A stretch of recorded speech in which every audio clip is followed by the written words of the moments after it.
The 20th century was the bloodiest in history. 250 million people died in wars, mass slaughter, and political murders.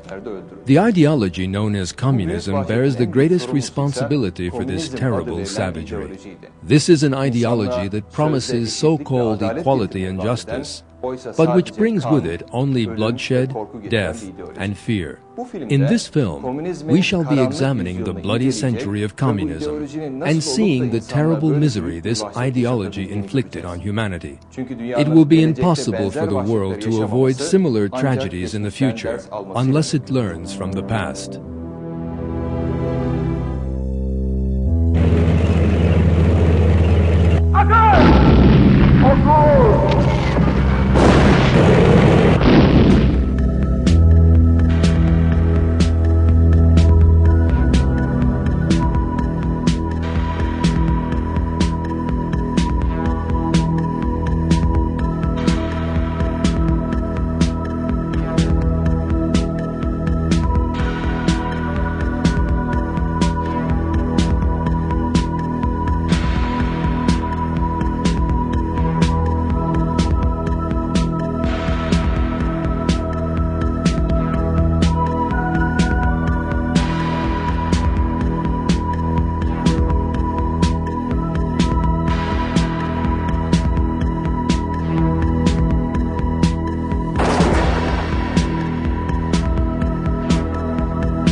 It was the middle of the 19th century.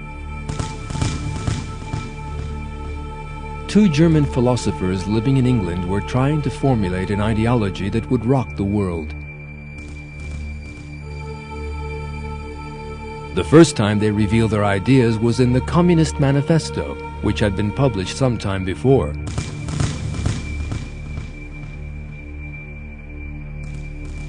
One of these two philosophers was Karl Heinrich Marx, the other Friedrich Engels. These two believed in a philosophy known as materialism.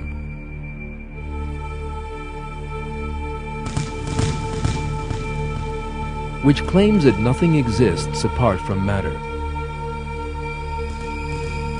Actually, materialism was an ancient dogma which had been put forward by the Greek thinker Democritus. During the French Revolution, however, a number of European thinkers took materialism back off the shelf, dusted it off, and began to propagate it again. Their aim was to do away with religious beliefs, and materialism was the only philosophy they could put up against religion.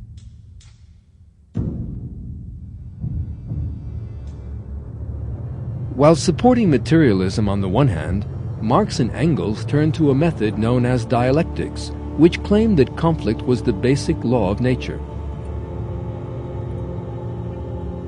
For that reason, their theories came to be called dialectical materialism. Dialectics was a hypothesis maintaining that all development in the universe comes about as a result of conflict. The two philosophers attempted to interpret the history of the world in terms of dialectical materialism. Marx wrote books on history and economics, attempting to make these conform to that dogma, and Engels did the same for science and philosophy. Furthermore, Marx tried to see into the future. In his view, the industrialized nations of Europe would shortly undergo bloody revolutions as a result of the dialectical principle of conflict. The working class, oppressed by the capitalists, would rise up and seize power, after which a communist system would be established. The concepts of religion, morality, and the family would have no place in this communist society. Marx and Engels were faced with a major difficulty, however. They viewed human history through the lens of dialectical materialism, even if they had to distort that history in the process. But what about natural history? How had living things come into existence? There simply had to be a materialistic answer to that important question. That answer was provided by another ideologue, again living in England at the time.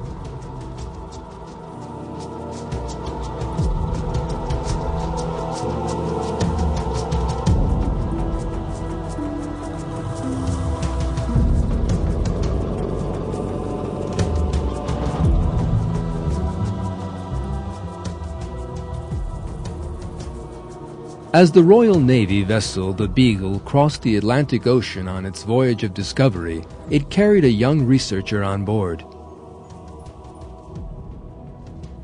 Charles Robert Darwin. After the long voyage on that ship, he returned to London in 1836. He spent the rest of his life trying to formulate a theory to explain how living things came into being.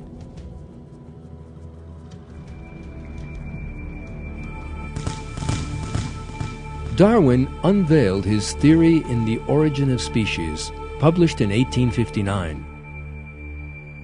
In it, he maintained that living things came into being in just the same way that materialist philosophy claimed. In other words, by a series of coincidences. What is more, he proposed that these coincidences work by means of conflict, as dialectic. In short, Darwin adopted nature to dialectical materialism.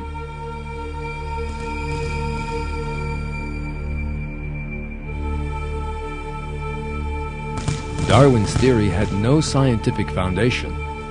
That is why prominent scientists of the time refused to take him seriously.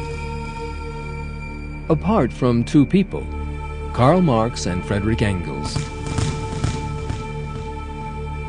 Just 1 month after the publication of The Origin of Species on December 12, 1859, Engels began a letter to Marx with the words, "Darwin, whom I am just now reading, is splendid." A letter from Marx to Engels shared the same excitement. These last few weeks I have read all sorts of things, among others, Darwin's book of natural selection. This is the book which contains the basis in natural history for our view.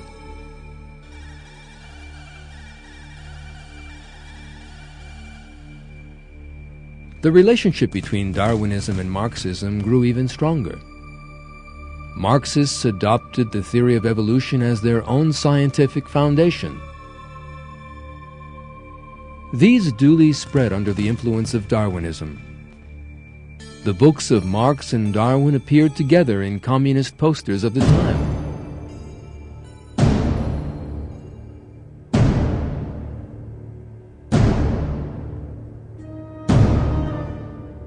The Franco-Prussian War of 1871 allowed for the first experiment in the revolution Marx had dreamed of.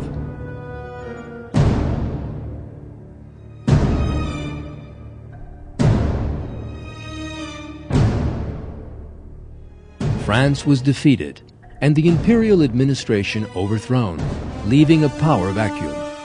The Marxists seized their opportunity. Together with other small socialist groups, they provoked an uprising in the capital, Paris, and established a commune, an administration based on communist principles. Under the new regime, Paris turned into a city of terror. Churches and government buildings were torn apart.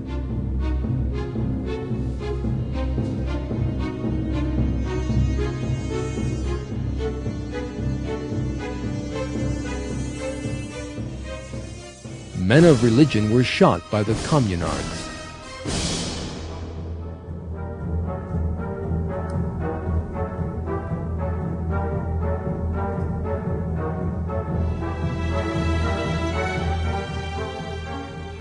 The streets were filled with barricades.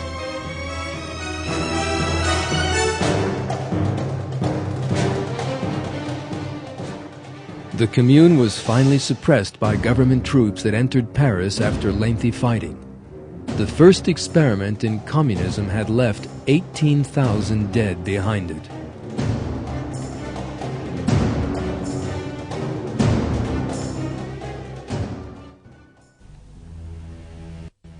Yet how was it that Karl Marx's theories were able to spread so quickly?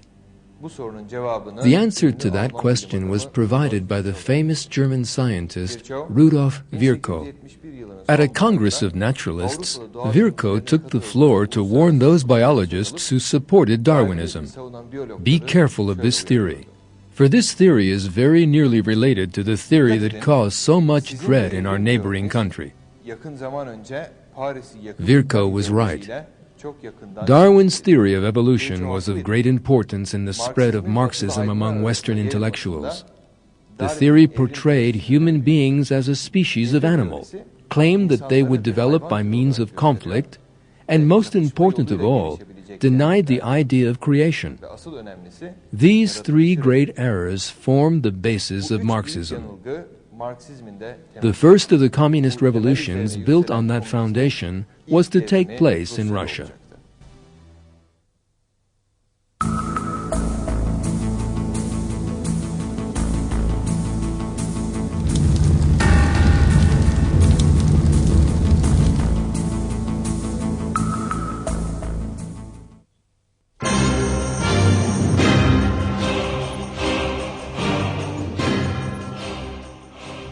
At the beginning of the 20th century, Russia was ruled by the Tsarist regime. However, revolutionary communist ideas were beginning to spread among an increasing number of workers. Part of the military apparatus had also come under the ideology's influence.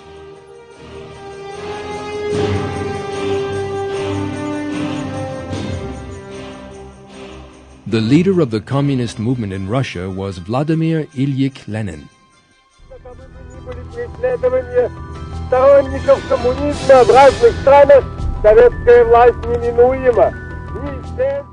The communist movement led by Lenin was known as the Bolsheviks. These believed that bloody revolution would be necessary for them to seize power.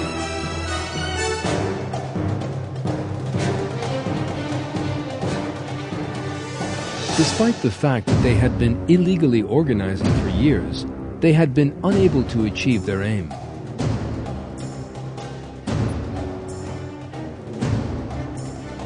The opportunity they were looking for came in 1914 with the outbreak of the First World War.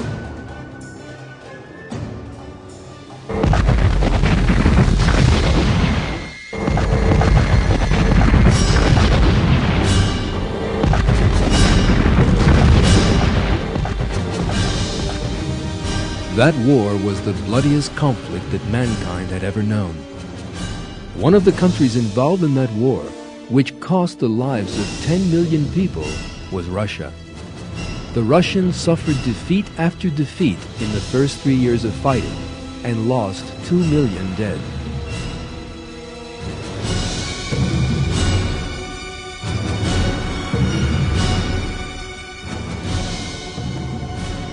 The suffering inflicted by the war dragged Russia towards revolution. In February 1917, army units in the capital, Petrograd, rebelled and took over the city.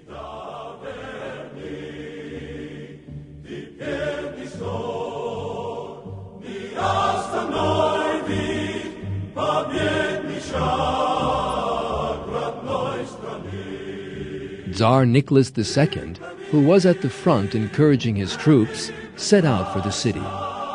His train was stopped by revolutionary troops, however, and the Tsar was arrested.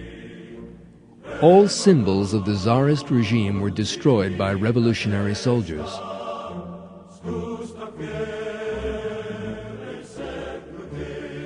Supporters of the revolution rejoiced in the streets. Most people hoped that the end of the Tsarist regime would bring happier times for Russia.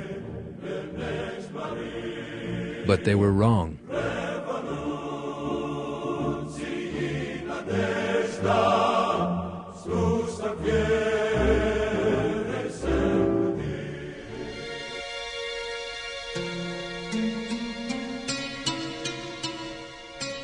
The Bolshevik contribution to the February 1917 revolution was actually quite minimal. They were poorly represented in the post-revolutionary parliament that was set up. The government passed into the hands of the pro-Western Kerensky, a Democrat.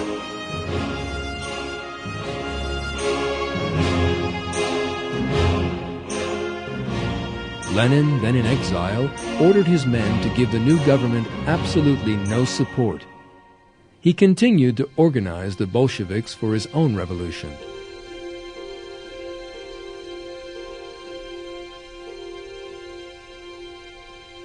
And in October 1917, he struck. Lenin's armed militants attacked the Winter Palace, the center of government. They killed those guards who resisted and carried out one of the easiest coups in history.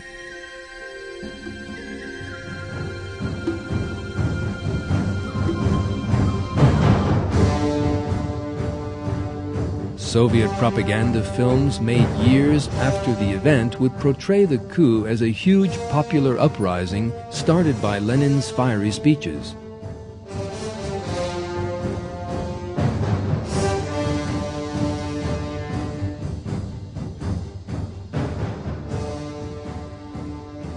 The fact was, though, that the number of people who attacked the palace was less than 100, and only 5 people died. Lenin started with a silent coup. Yet things were not to remain so. The Bolsheviks attacked those army units still loyal to the Tsar. A terrible civil war began that would last for 3 long years.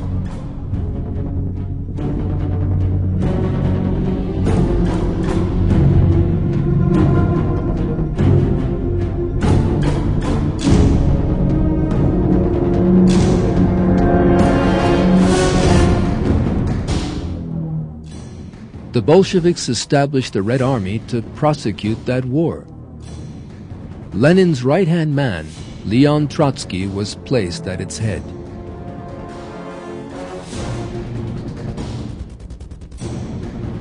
Red Army units and the secret police agencies set up by Lenin, known as the Cheka, had no compunction about using the most ruthless methods to deal with monarchists and other anti-communist groups.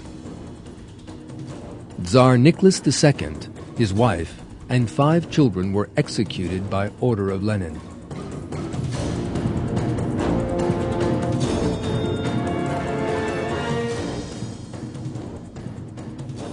Those cities which refused to support the Bolshevik regime were ruined. In telegrams to his militants, Lenin ordered that all those who opposed the communist regime should be shot. The Bolsheviks arrested tens of thousands of people for the crime of opposing the regime. Most of these were tortured and executed en masse.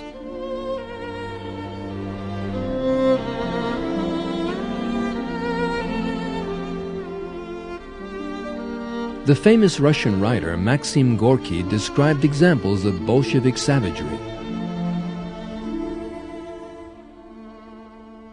In Tambov province, communists were nailed with railway spikes by their left hand and left foot to trees a meter above the soil, and they watched the torments of these deliberately, oddly crucified people.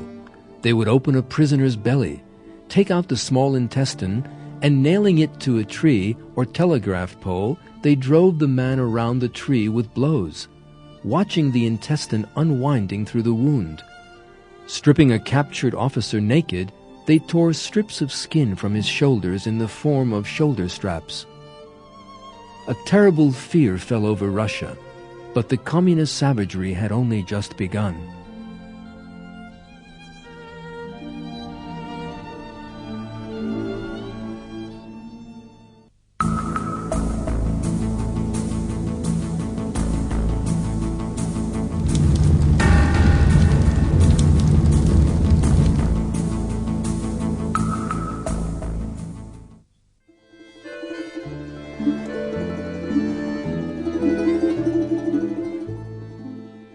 When the Bolsheviks came to power, most of the population of Russia lived in the villages, enjoying a pretty miserable standard of living. Most peasants were only just able to feed their families with what they produced. The freezing Russian winters made productive agriculture an impossibility.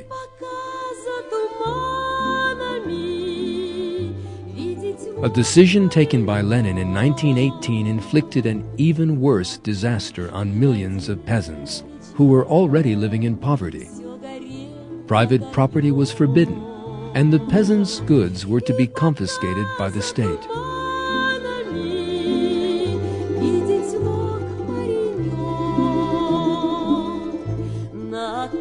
Lenin carried out that policy by means of another right-hand man, Felix Dzerzhinsky, the head of the Cheka, well known for his ruthlessness.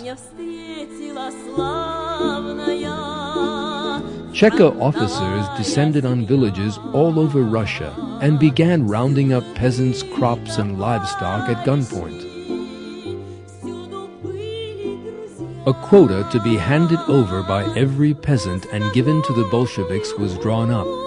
In order to meet that quota, most of them had to give up all that they possessed. Peasants who protested were silenced by the most savage means. On 14 February 1922, one inspector who visited the Omsk region wrote, "Abuses of position by the requisitioning detachments, frankly speaking, have now reached unbelievable levels. Systematically, the peasants who are arrested are all locked up in big, unheated barns. They are then whipped and threatened with execution.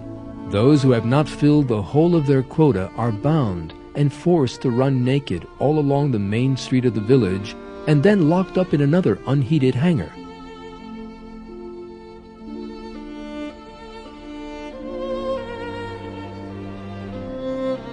Lenin was enraged when he realized that the quota set for the villages would not be met. In 1920, he inflicted a fearful punishment on some regions that had resisted the requisitions. Not only would these peasants' crops be seized, but also all the seeds they possessed.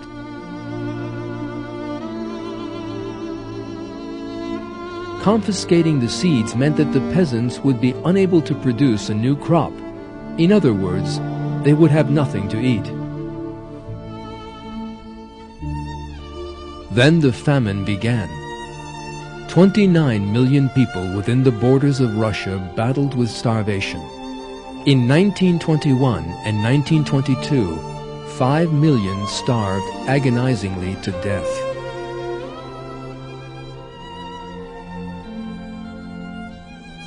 Lenin watched what was happening with enormous pleasure.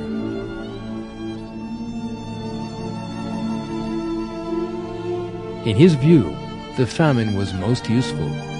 He calculated that it would help to destroy people's belief in God and religion and make them bow their heads to communism.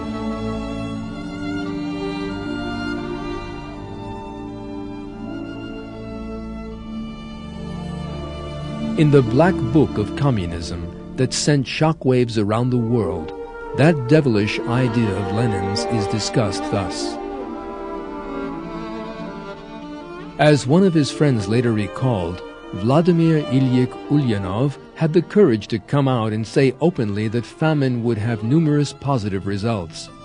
Famine, he explained, would bring about the next stage more rapidly, and usher in socialism, the stage that necessarily followed capitalism.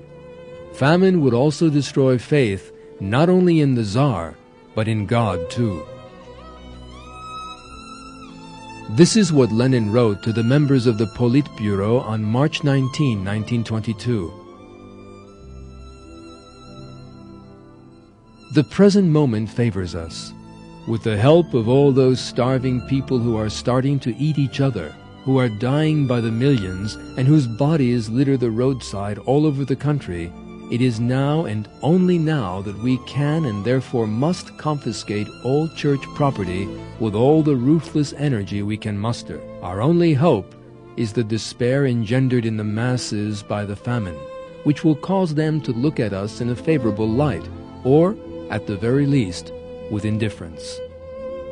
These communications in the Soviet archives have revealed that Lenin deliberately brought about that dreadful famine which cost 5 million lives. That is the same conclusion arrived at by the historian Richard Pipes, who spent years researching the archives in his book, The Unknown Lenin. In his view, for humankind at large, Lenin had nothing but scorn. Individual human beings held for Lenin almost no interest, and he treated the working class much as a metal worker treated iron ore.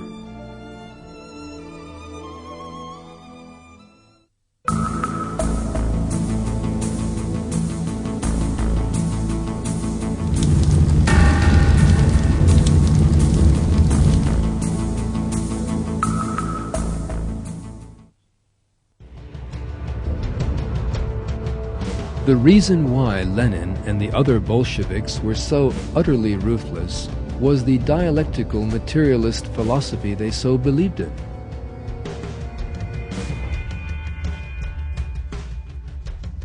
This philosophy regarded human beings as a kind of animal and maintained that violence and conflict were necessary for the development of mankind. Not only did Lenin regard human beings as a species of animal, he also employed animal methods to train them.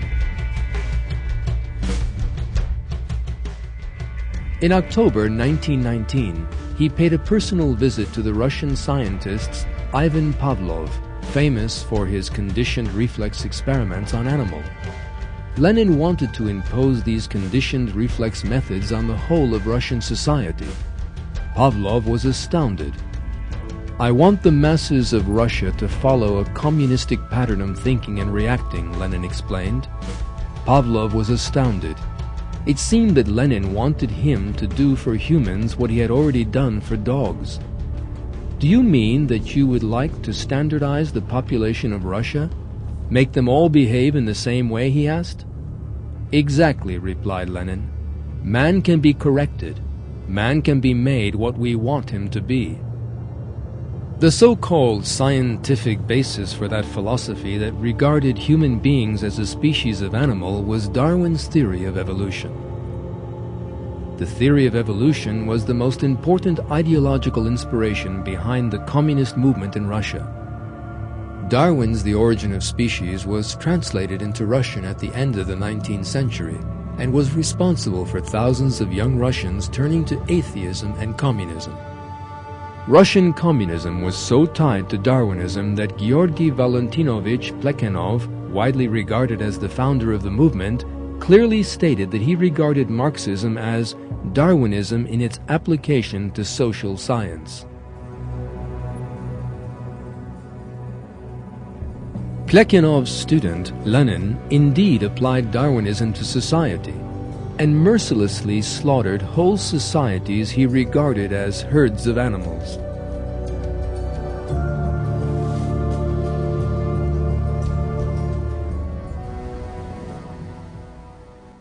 The truth is that human beings are not a species of animal, but are honorable beings created by God in possession of a soul. The reason for their existence on earth is not, as communists and Darwinists would assert, conflict, war, and bloodshed, but for them to display a morality that is pleasing to God. Only when man has understood this concept, in other words, only when he lives by true religion, will he find peace and happiness. The end of Lenin, who denied that fact, is a terrible warning.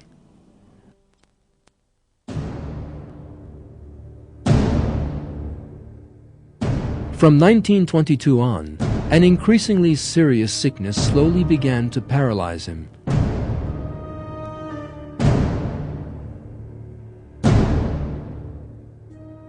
He spent most of 1923 in a wheelchair, suffering from terrible headaches.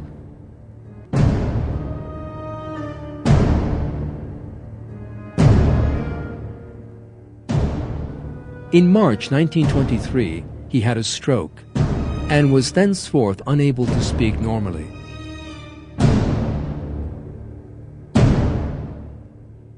In the final months of his life, those who saw Lenin were terrified.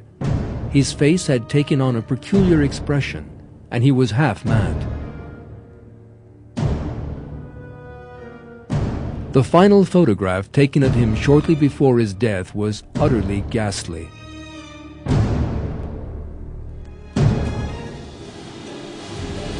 God speaks of the fate of such cruel people in the Quran. Then the final fate of those who did evil will be the worst, because they denied God's signs and mocked at them.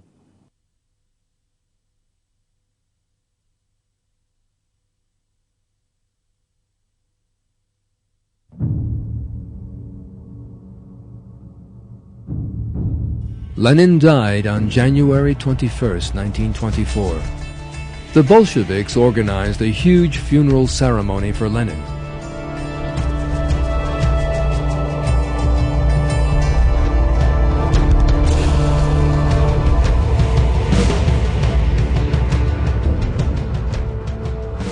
The leaders of the Communist Party decided to have his body, which had a tremendous importance for them, embalmed. Among those bearing Lenin's coffin was the next dictator of Soviet Russia, Joseph Stalin.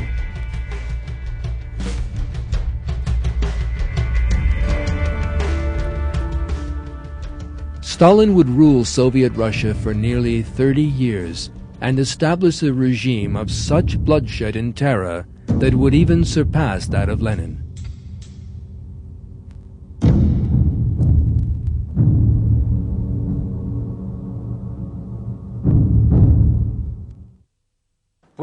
All the historical facts we have so far considered have an important moral for mankind.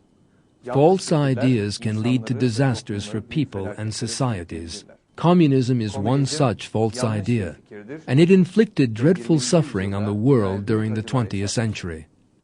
One of the fundamental errors of communism is that it believes conflict to be an unchanging law of nature. The so-called scientific justification for this view is found in the theory of evolution, which says that the differences between people necessarily lead to war, fighting, and conflict. According to this view, called dialectics, every class, every nation, and every society is obliged to fight every other one, and this is a law of nature. That view stamped its mark all over the 20th century, and is the common inspiration behind both the communist savagery we have seen in this film, and also behind that of fascism, which appears to be the complete opposite of communism. It is only possible for mankind to escape this cycle of violence by coming to know the purpose behind his existence. Human beings are not a species of animal that emerged by chance and live only to fight, as Darwinists, communists, and fascists believe. Human beings are noble beings, created by God, and possessing His soul. And the purpose of man is to learn and to live by that pleasing morality that God has taught him. In the next section, we shall continue to examine the disasters that communist ideology, which rejects that truth, has inflicted on humanity. The Bloody History of Communism, Part 2. Stalin's regime of fear, death camps, and secret murders. The Soviet-Russian genocide of Muslims. Stalin's scientists killed for refusing to accept the theory of evolution. Do not miss The Bloody History of Communism, Part 2.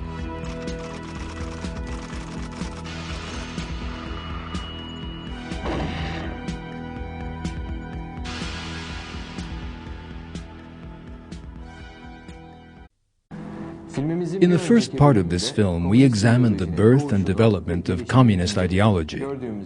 As we have seen, no matter how much they promised they would bring peace and justice to the world, Marx and Engels' theory actually brought only blood and death. Taking Darwin's theory of evolution as its so-called scientific basis, communist ideology spread rapidly, witnessing its first revolution in Russia.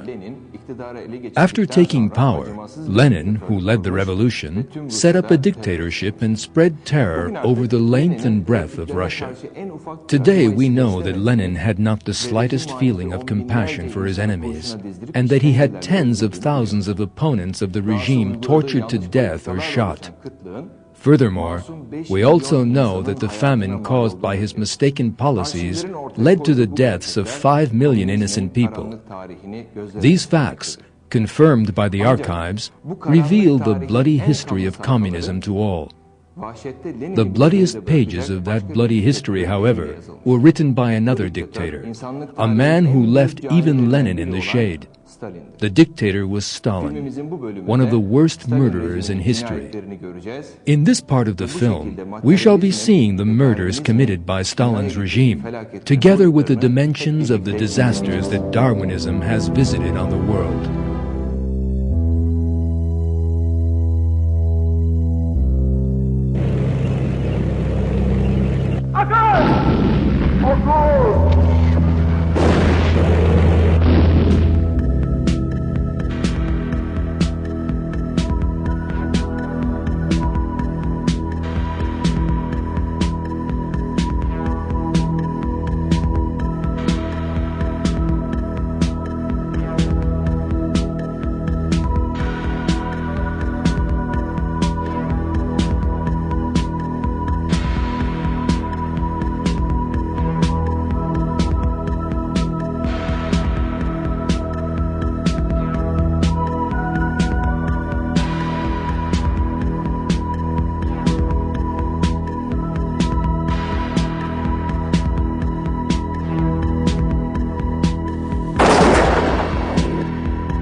Stalin came to power on the death of Lenin and ruled the Soviet Union by fear and torture for nearly the next 30 years.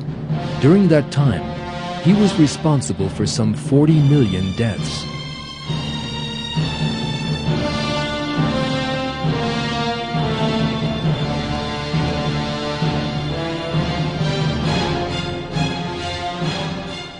Stalin spent his first years in power consolidating his position.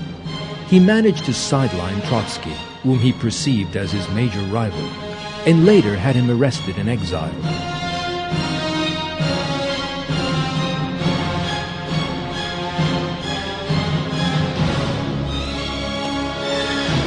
In 1929, Stalin implemented a policy known as collectivization. Lenin's experiment in nationalizing the land had remained half-finished, and Russian peasants were still working their own land and selling their own produce in the market.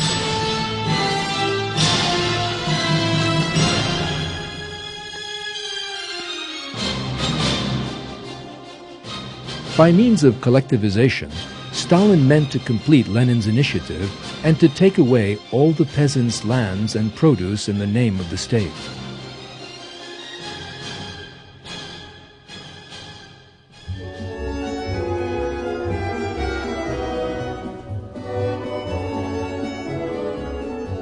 Collectivization began with propaganda films. Posing on tractors, Stalin played the role of a leader who would lead Soviet agriculture towards a new dawn.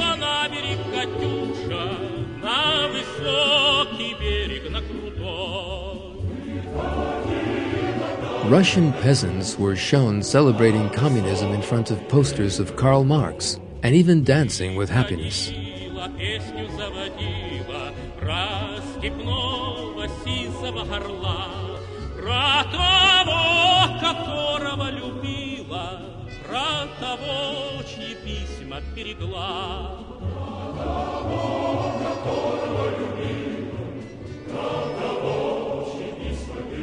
Yet the truth was very different. In 1930, peasants' produce began to be collected up. The Red Army, one by one, seized the produce from every single field.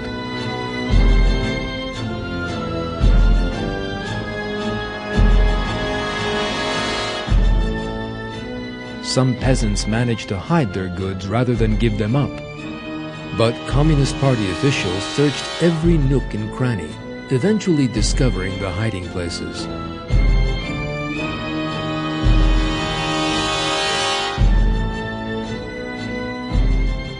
The officials also seized the peasants' agricultural equipment. The peasants were left with nothing to eat and nothing to work the soil with.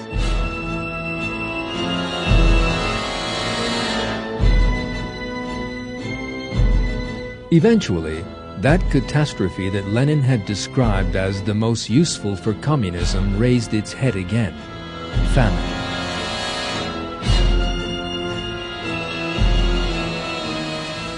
In Ukraine alone, 6 million people starved over the next few years. 2 million died in Kazakhstan, and 1 million in northern Caucasus. Children reduced to skin and bone died in agony. There was another ghastly result of the famine inspired by Stalin: cannibalism. Peasants maddened by hunger began to eat corpses. Then an even worse horror emerged. Some peasants had kidnapped children and eaten them.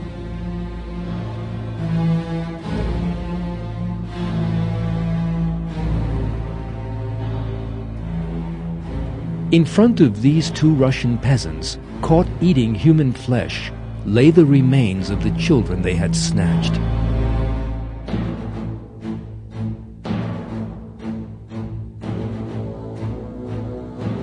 Stalin's regime had turned human beings into savage animals, just as communism had intended.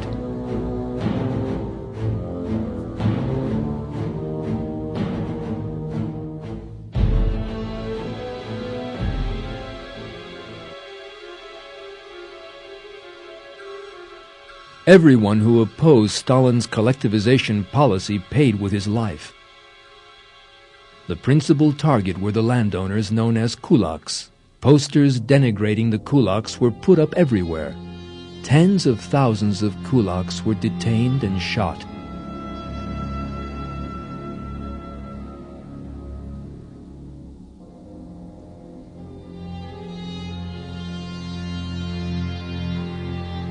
In actual fact, the regime branded everyone it saw as opposed to its ideology as kulaks. Large numbers of priests and even members of their congregations who attended church frequently were arrested as kulaks. Some were executed. Others were sent to the labor camps, where a slow, lingering death awaited them. These camps were set up all over Russia and were simply another of Stalin's killing machines.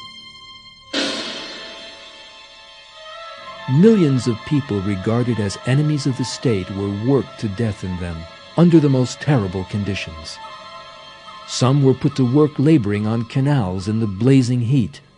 Others were sent off to break rocks in the freezing cold of Siberia.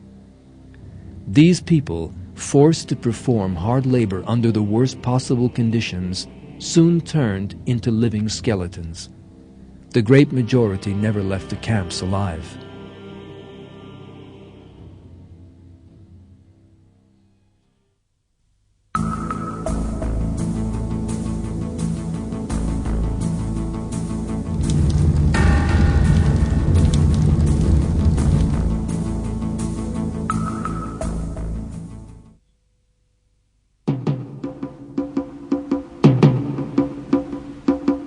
Joseph Stalin was delighted by all this. In a speech to the Communist Party Congress in 1934, he declared collectivization to be a great success and was warmly applauded by the delegates.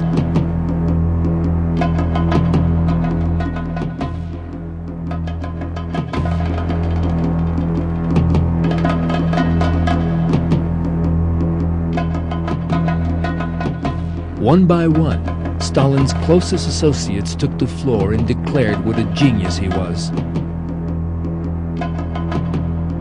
However, a secret vote at the end of the Congress produced an entirely unexpected result.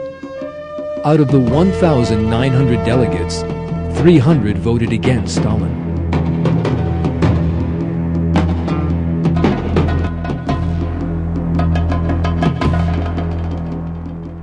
Stalin was stunned. The ballot forms were immediately collected and burned, and the vote declared invalid. It was then announced that Stalin had been unanimously elected Secretary General of the Communist Party.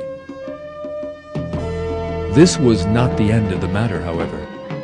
Stalin decided that that treachery would not go unpunished. About 1,000 of the 1,900 delegates were killed within a few months by Stalin's secret police, the NKVD.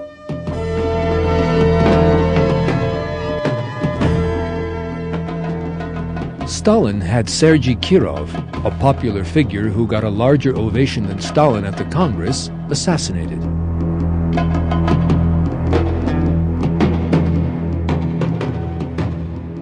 He then staged a huge funeral ceremony in his memory.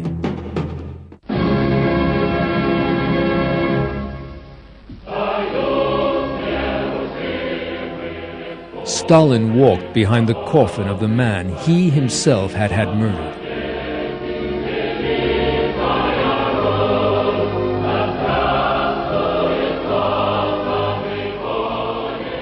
Dozens of people linked to Kirov were disposed of by the NKVD over the next few weeks.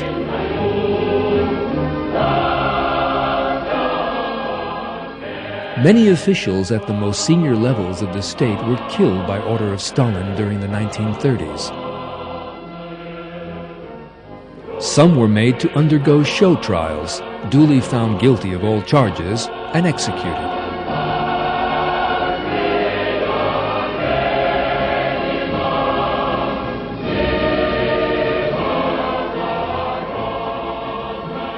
It was necessary to be a loyal sycophant to survive by Stalin's side.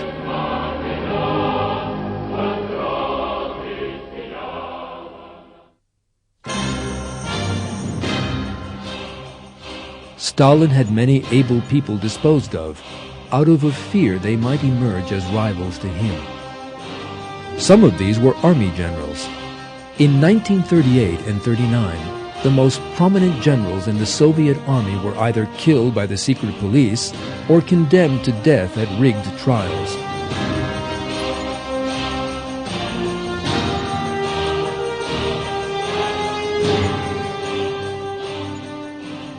This unbelievable policy of dissemination on Stalin's part meant the country was defenseless in the face of Nazi aggression. Nazi Germany indeed took advantage of the opportunity thus presented to it and invaded Russia on June 22, 1941.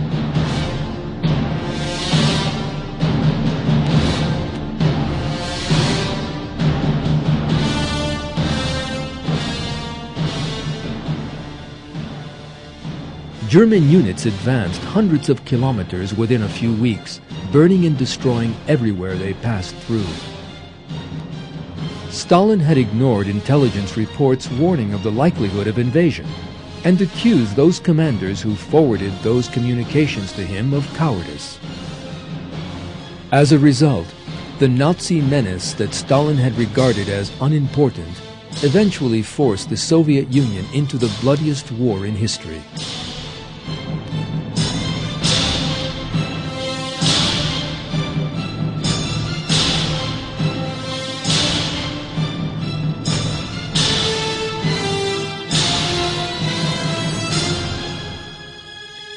$25 million Soviet citizens would lose their lives in the war between 1941 and 1945.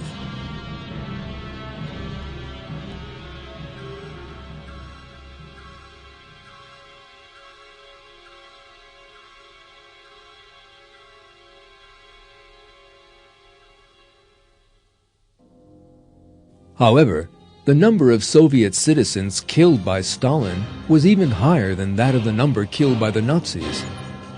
Between 1937 and 1938 alone, 7 million people were detained for political offenses, of whom 1 million were killed.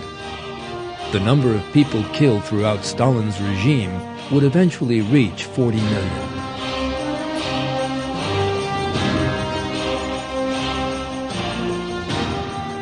Stalin forced millions of people living under his regime from their homelands by means of internal exile orders issued in a single night. People were crammed into trains and sent off to the dark lands of Siberia.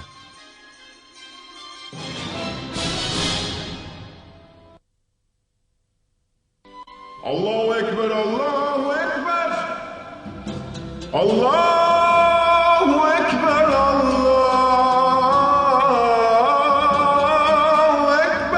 Stalin implemented a particularly cruel policy against the Muslim people living in the Caucasus and the Crimea.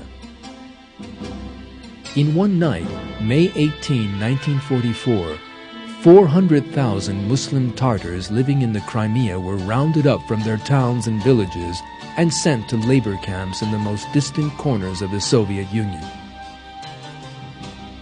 More than half of these were to die before they ever reached their destinations. Mounted NKVD units sent to Muslim villages slaughtered tens of thousands of Muslim women, children, and the elderly included.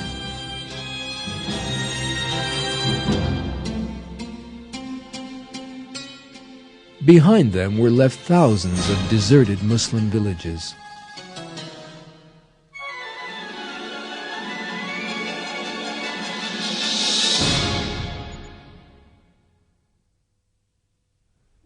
The traces of some of Stalin's terrible slaughter have come to the light of day in our own time.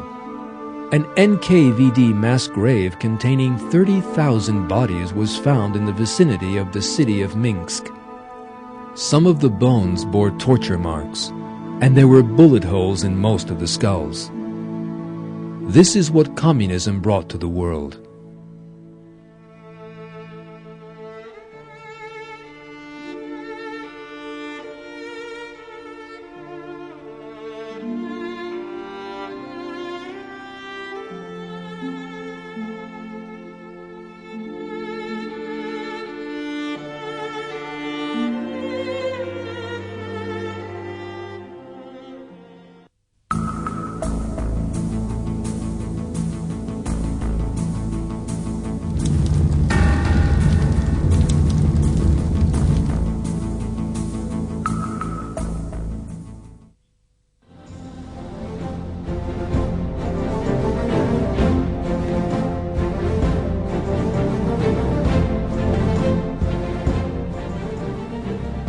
While the communist system was killing millions, it also terrorized those whom it left alive.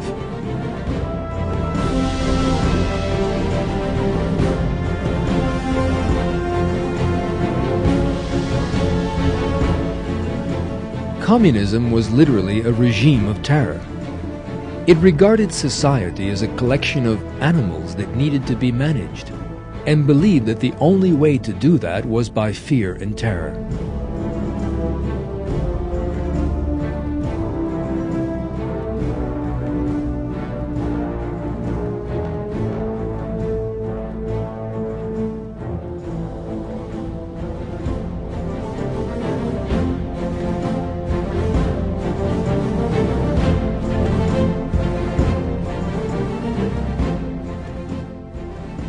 Stalin would be applauded for minutes on end at Communist Party congresses. The reason for that was because everyone there was terrified of being the first to stop. Stalin had already killed a number of delegates who had failed to demonstrate the necessary enthusiasm.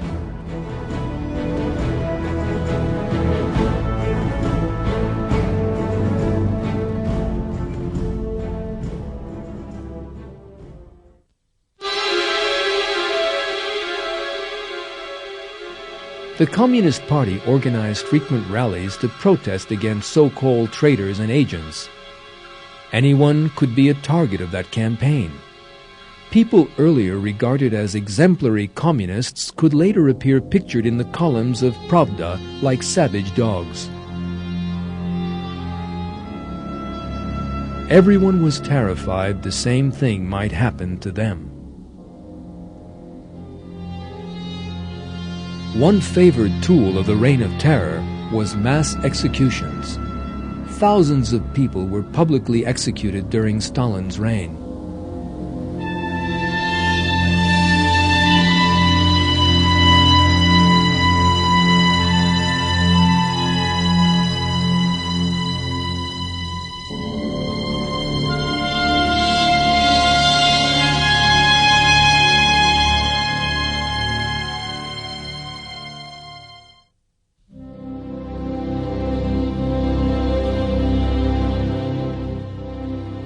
Communism's reign of terror also dealt a heavy blow to the arts.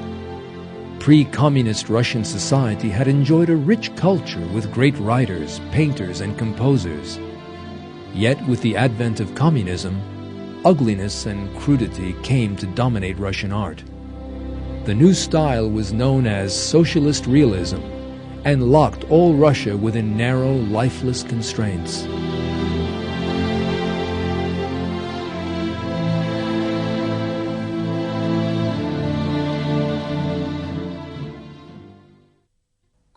The frozen nature of communist art is a result of the materialist philosophy that constitutes its worldview. Materialist philosophy regards human beings as simply a collection of matter, and is a simplistic belief that seeks to reduce everything to the same matter.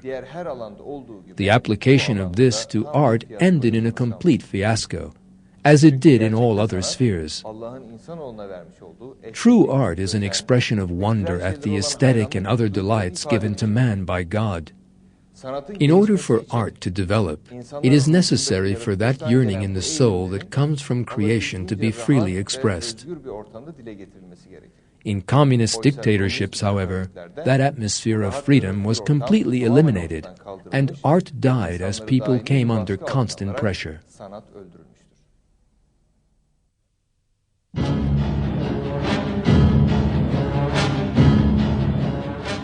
Another blow dealt to society came in the field of science. During Stalin's time, all the scientists in the country were forced to sign oaths of loyalty to dialectical materialism. All scientific research was twisted to agree with materialist dogma. The theory of evolution enjoyed a special place among those dogmas so fiercely defended by Stalin.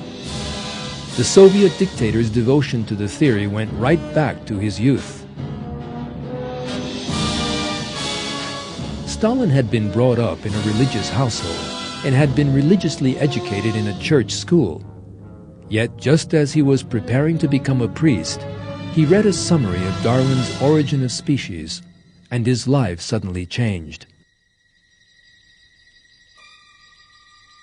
Stalin was easily deceived by the superficial claims of Darwinism and became an atheist. In that state of ignorance, he promptly joined the ranks of the Bolsheviks.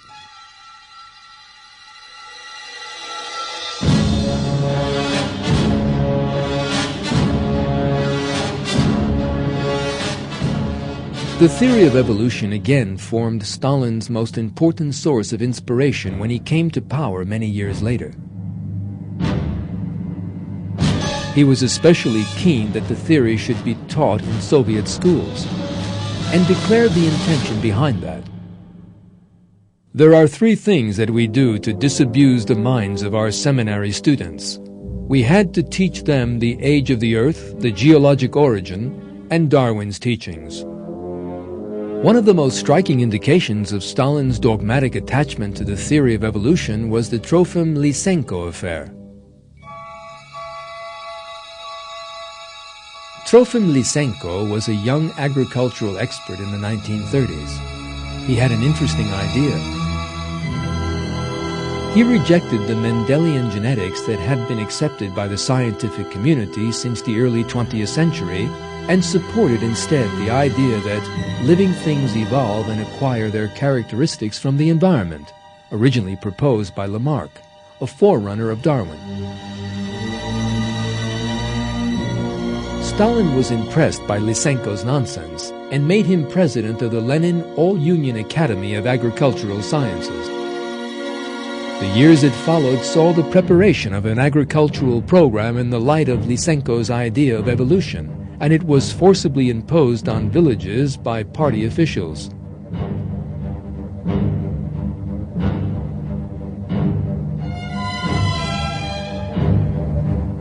Lysenko believed that if seeds to be sown were kept for a long time in cold water, they would evolve according to their chilly environment. In order to test that idea, tons of seeds were kept in cold water and then sown in the steppes of Siberia. They were all ruined, of course.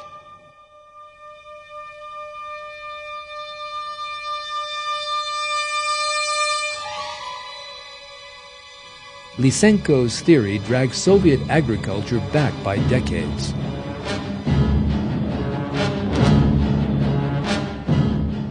Yet Stalin continued to support Lysenko up until his death. Stalin was so slavishly attached to Lysenko's theory of evolution that he had no hesitation over having those scientists who rejected it killed. One of these was the world-renowned Russian geneticist Nikolai Ivanovich Vavilov. Vavilov was arrested one night by order of Stalin. He was photographed like a criminal and sent to the labor camps on the grounds of planning to sabotage Soviet agriculture.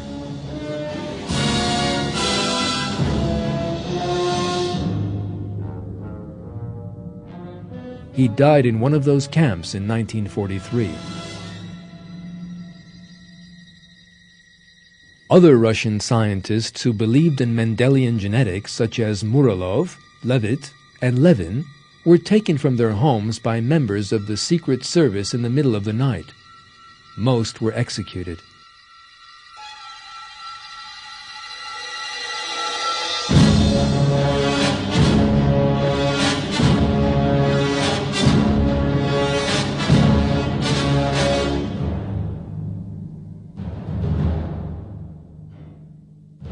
Stalin, who carried out all this savagery in the name of materialist philosophy and communist ideology, died in 1953. According to a KGB report revealed in 1991, he had had 42 million people killed during his regime.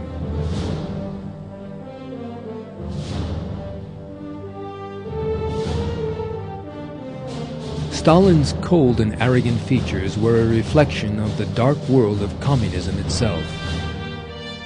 God describes the position of such cruel rulers in the Quran. Whenever he holds the upper hand, he goes about the earth corrupting it, destroying people's crops and breeding stock. God does not love corruption. When he is told to have fear for God, he is seized by pride which drives him to wrongdoing.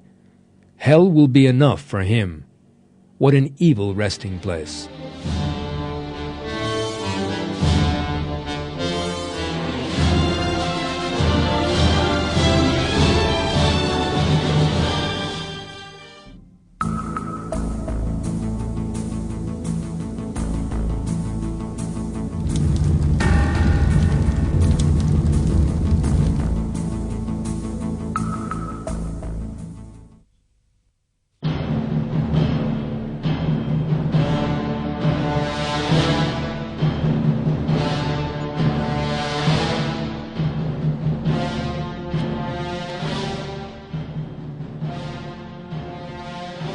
The Red Terror in the Soviet Union continued after the death of Stalin.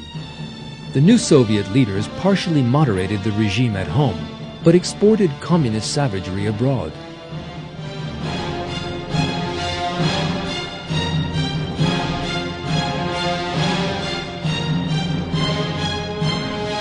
The Hungarian bid for new independence from Moscow that began in 1956 was bloodily suppressed by Red Army tanks. The streets of Budapest were filled with corpses.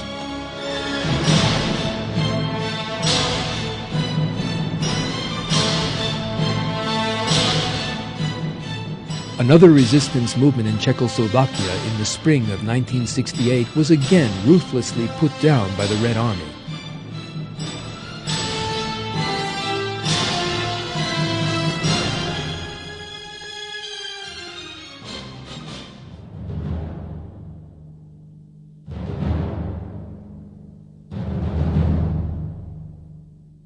Then the Red Army invaded Afghanistan in 1979.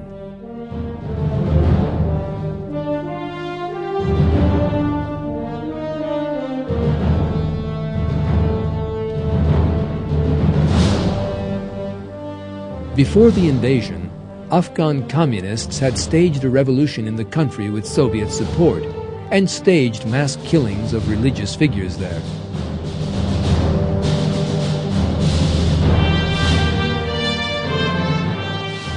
The Red Army entered the country in order to increase the scale of the slaughter.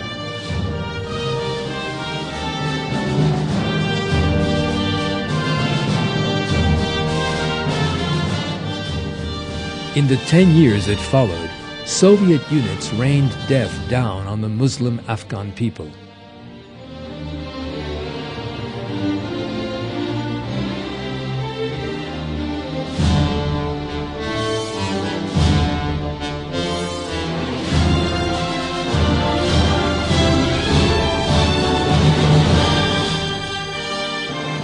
Afghan villages were ruthlessly bombed by Soviet planes and helicopters, and Red Army units inflicted the most barbaric tortures on Muslims.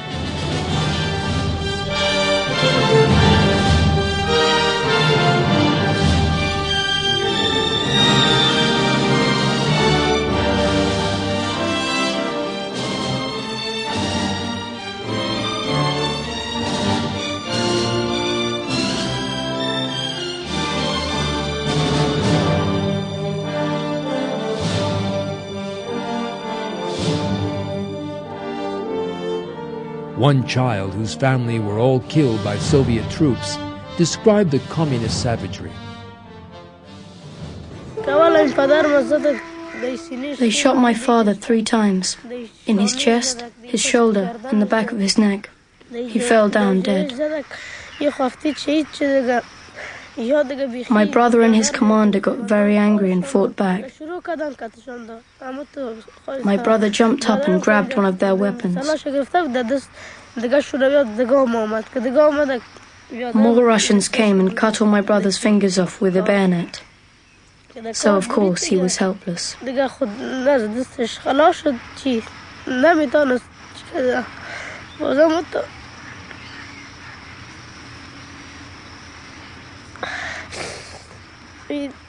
After his fingers had been cut off, they beat him. They shot him in one ear and the bullet came out the other.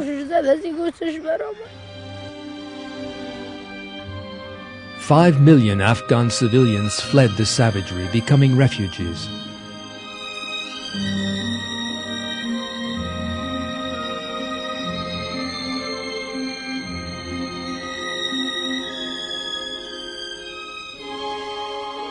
They sought refuge in neighboring countries such as Pakistan and spent years living in dreadful conditions in makeshift tents.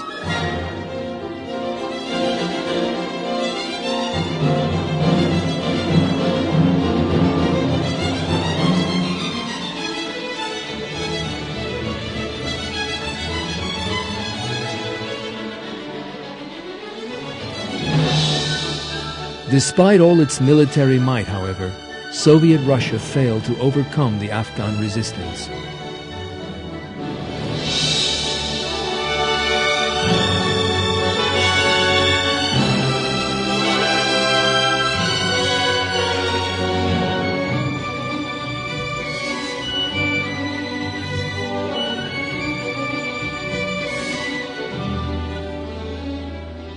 the Red Army was forced to leave the country in 1988.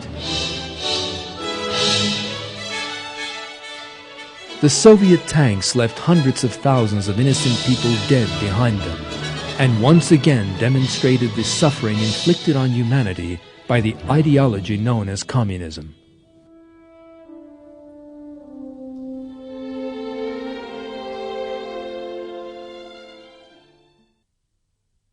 The historical facts we have so far seen demonstrate that although communism emerged surrounded by fine slogans about justice and equality, it really brought humanity nothing but blood and death.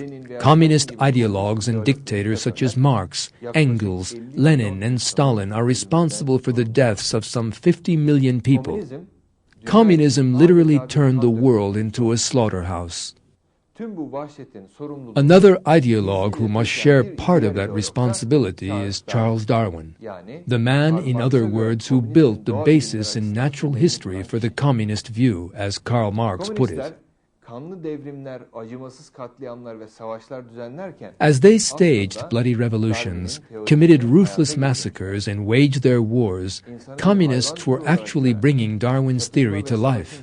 That was a theory that regarded human beings as a species of animal, that believed that conflict and fighting were an unchanging law of nature, and that, most important of all, encouraged people to deny God, their creator. That is why it will only be possible for mankind to be freed from communism and other bloody ideologies when the Darwinian deception is done away with. When mankind is woken from the spell of Darwinism and materialist philosophy, it will come to know its creator, God, and will live by the morality he teaches. In fact, God tells us that we have to follow only His way. This is my path, and it is straight, so follow it. Do not follow other ways, or you will become cut off from His way. That is what He instructs you to do, so that hopefully you may do your duty. The Bloody History of Communism, Part 3. The Savagery of Mao's Red China. Guerrilla wars and communist terrorist organizations. 1968 and the communist revolts in the West.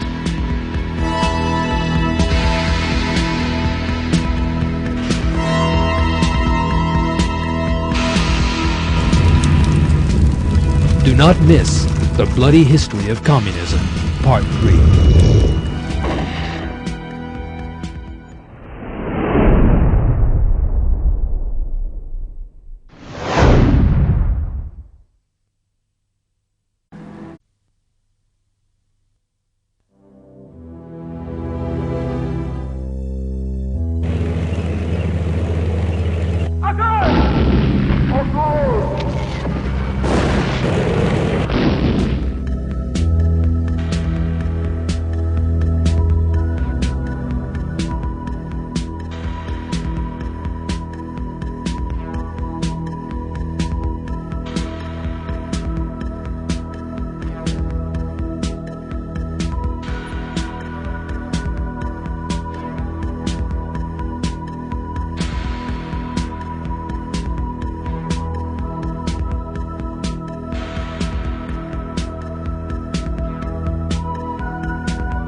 The Chinese built one of the oldest civilizations in history and lived as a closed society for hundreds of years, stubbornly defending their traditions and culture.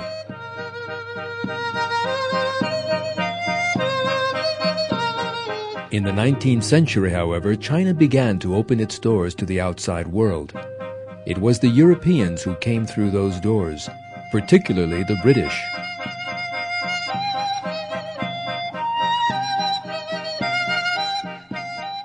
The Europeans came to China for commercial reasons and began bringing their own culture to the country. Alongside Western culture, Western ideas also arrived. One of these ideas was Darwin's theory of evolution.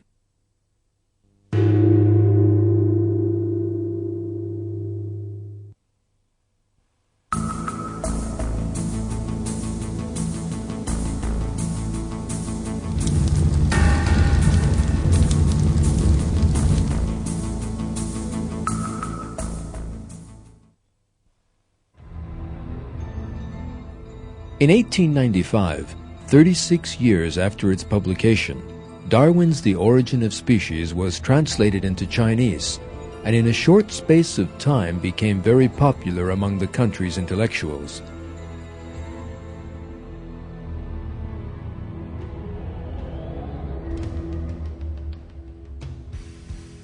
Books by other evolutionary theoreticians who supported Darwin's views also began to spread through the country.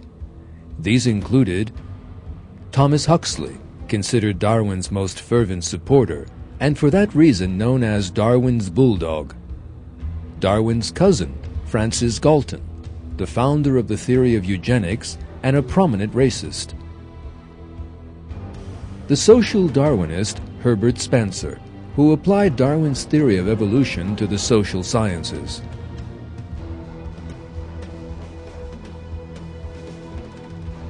The common feature of these thinkers was their belief that man and all living things were in a constant state of conflict, and that it was this which allowed them to evolve.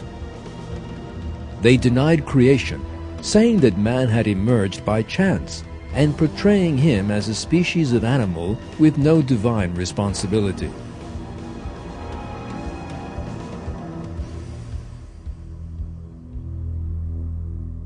The spread of Darwinist thought through society in this way led to social turmoil, unrest, and conflict in China, just as it did in other countries.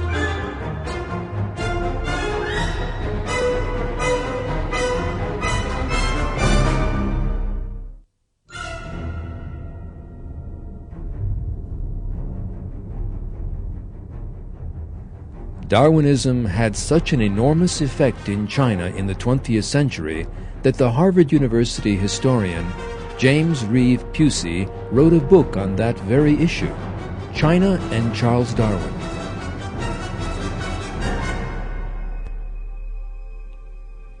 According to Pusey's account, Darwinism had a profound effect on Chinese intellectuals, encouraged them to adopt a revolutionary worldview, and provided major ideological support for the development of the communist movement in the country.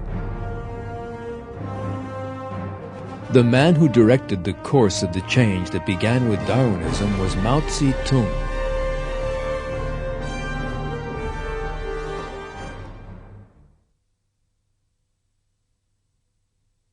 Mao's political ideology took shape during his student years in the early 1920s. His greatest inspiration was Chiang Dixu, the General Secretary of the Communist Party whom he met in Shanghai. Dixu's principal characteristic was his devotion to Darwinism.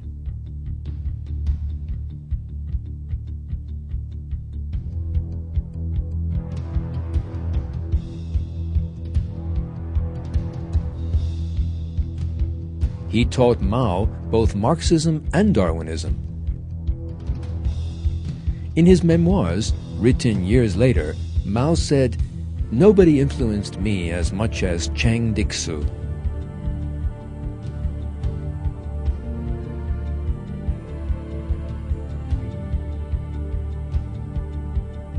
The young Mao quickly came to prominence with the Communist Party, assuming the leadership from the second half of the 1920s.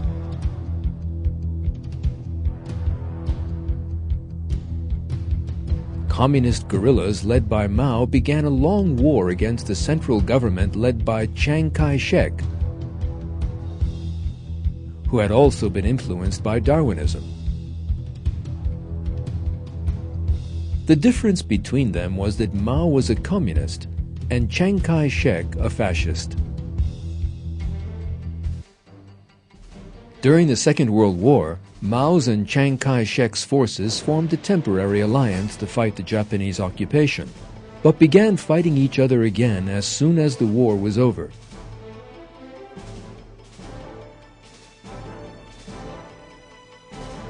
During the conflict between the two Darwinist ideologies, hundreds of thousands of innocent people were killed.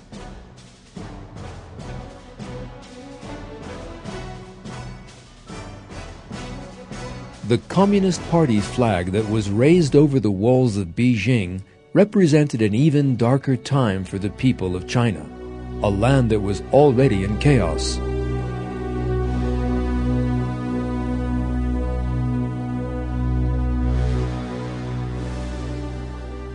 Mao's rule opened with a huge display. Crowds gathered under the red flags in Tiananmen Square applauded communism. Mao then set out the promises of communism in his frightening, high-pitched voice.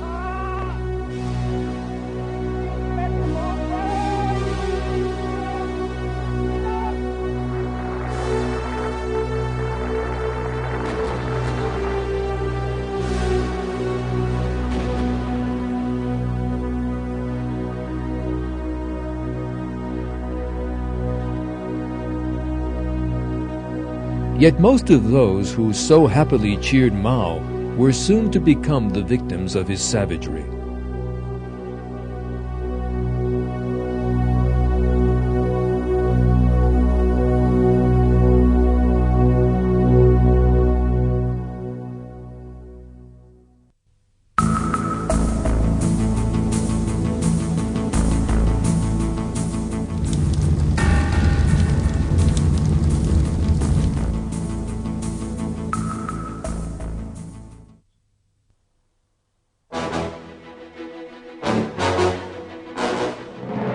In the first years of the communist regime, China's most important supporter was the Soviet Union. Stalin, the bloody dictator in Moscow, regarded Mao as both an ally and a personal friend. Mao now took his place alongside Stalin at the latter's show rallies.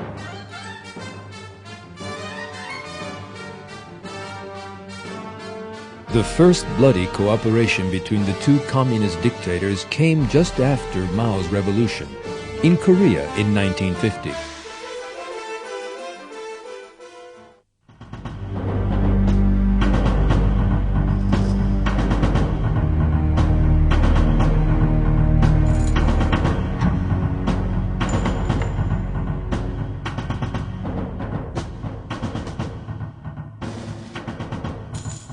Acting with Chinese and Soviet support, Communist North Korea suddenly attacked the occupied South Korea.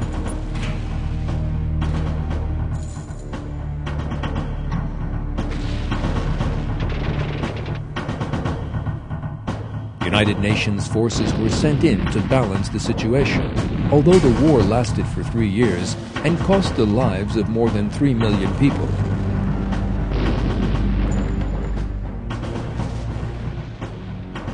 The Red Chinese Army directly entered the war on the side of North Korea, while the Soviets provided arms and equipment.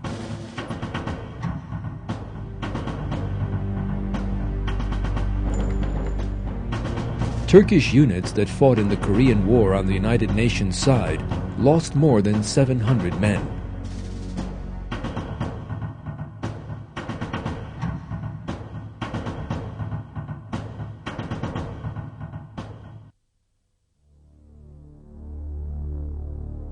After the Korean War, one of the bloodiest conflicts in history, Mao became more involved in internal Chinese affairs. He frequently addressed the people, and millions of Chinese were made to listen to his speeches over loudspeakers. He would promise industrialization and regeneration in those addresses and say Marxism-Leninism is our only guide.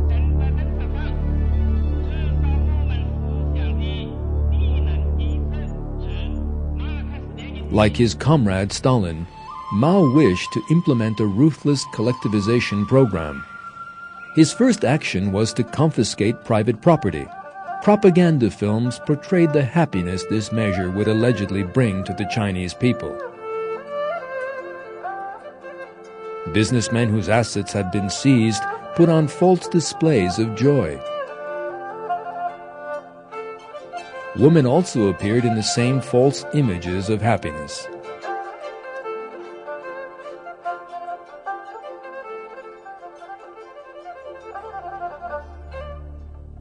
In reality, however, the regime brought people fear, not joy. Hundreds of thousands of people were tried in the People's Court set up in Mao's first years in power and condemned to death for minor crimes.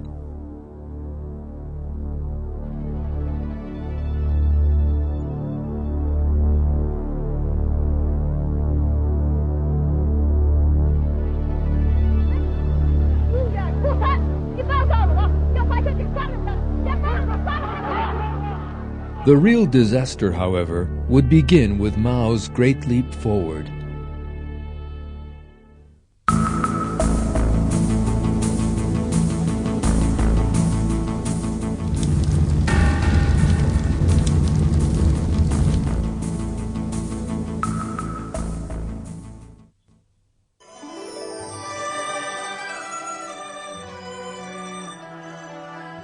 When Mao came to power, the majority of the population were living in poverty, working in harsh conditions in the rice fields, and barely producing enough to feed themselves.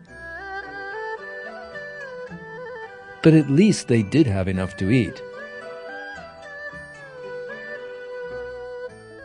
The economic program known as the Great Leap Forward, begun by Mao in 1958, led China to complete disaster. The Great Leap Forward began with the slogan of doubling China's industrial and agricultural production.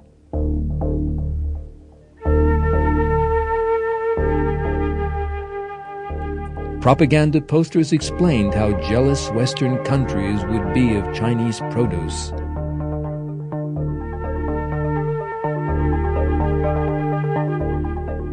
Mao was portrayed as a leader who would solve all problems by implementing communist ideology in society. To that end, agriculture was first collectivized. Individual production was banned. Villagers were placed in huge communes consisting of thousands of people and forced to engage in collective production under military discipline.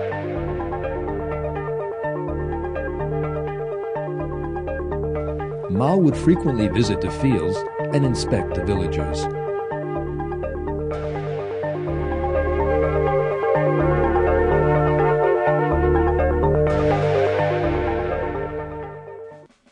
At the same time, the Communist Party initiated a campaign aimed at ridding the whole country of harmful animals. Sparrows headed the list of animals thought to damage produce.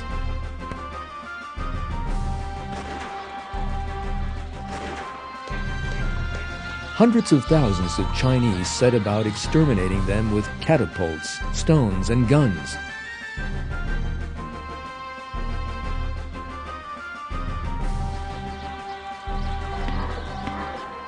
Those bringing in large numbers of dead sparrows were praised as model communists. Yet this odd campaign led to a result that the Communist Party had failed to foresee. The reduction of the sparrow population to zero levels led to a huge rise in the insect population, which the sparrows had formerly fed on. These insects caused much more harm to the country's produce.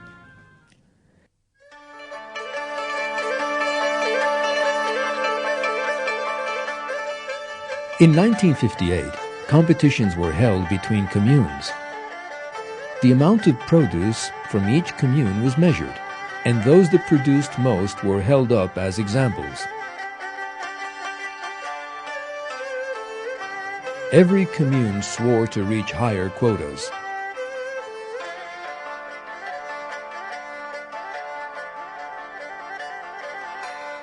At the following harvest, they announced that they had all exceeded their quotas. But the statistics were false. Communes resorted to deception in order to give the impression that they had produced more.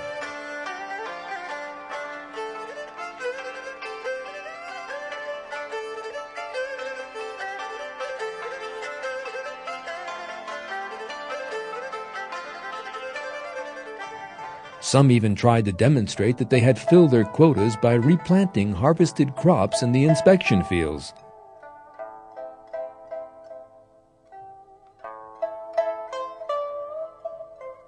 The communal system led to false statistics, which in turn gave rise to an even greater error.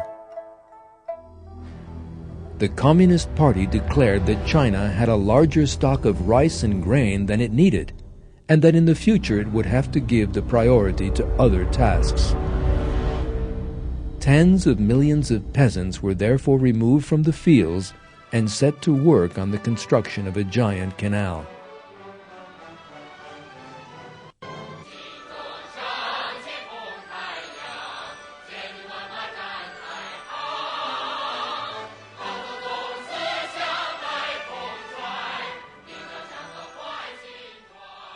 These villagers were portrayed in propaganda films as happy and highly motivated, although in fact they were soon to suffer a terrible moral and physical collapse. Tens of thousands of people died as a result of industrial accidents in the hazardous conditions they were made to work in.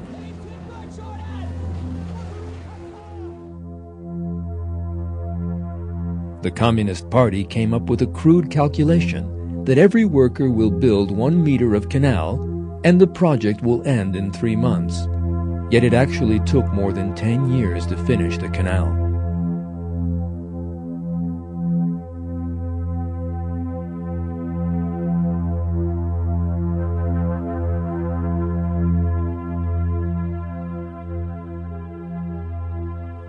During the Great Leap Forward, factory workers' hours were doubled, and machines began to work non-stop. They were not even allowed to stop for maintenance and repairs, and so soon began to fall apart. Factories were ruined.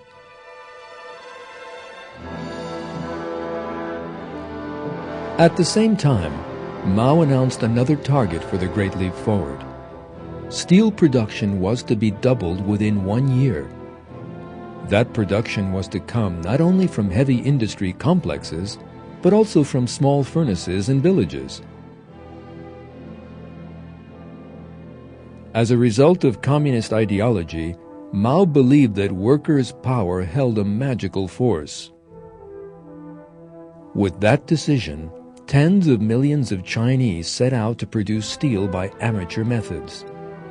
Everything made of iron they could find, from doorknobs to saucepans, was melted down in primitive furnaces in an effort to produce steel.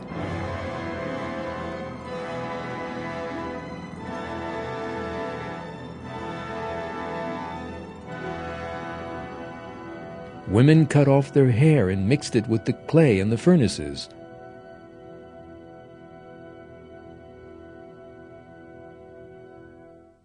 Forests were plundered to provide enough wood for these primitive ovens. People living in the cities, even doctors for instance, joined in the steel production, regarded as a national obligation, outside normal working hours. Yet the whole campaign was totally irrational. The Chinese were simply producing steel, but not making anything useful out of it. What is more, the steel produced was of such poor quality that it served absolutely no purpose. The true dimensions of the catastrophe emerged in 1959. While villagers were working on making steel or building canals, the fields were left empty.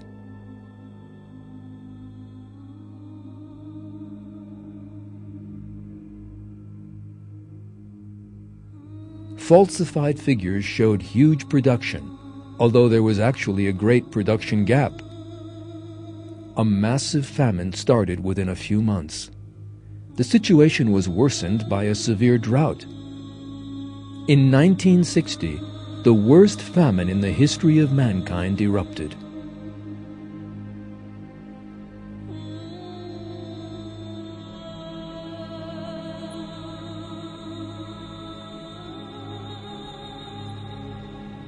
"40 million people starved to death in just 2 years.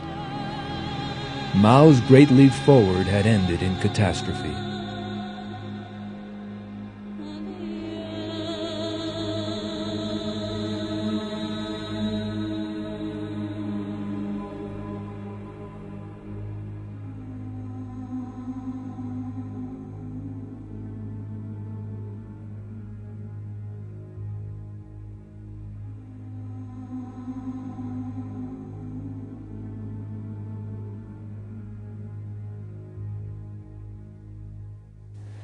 We have seen throughout this film what a ruthless and cruel system communism truly is. Another fact that needs to be made clear is the unintelligent thinking and behavior of communist regimes.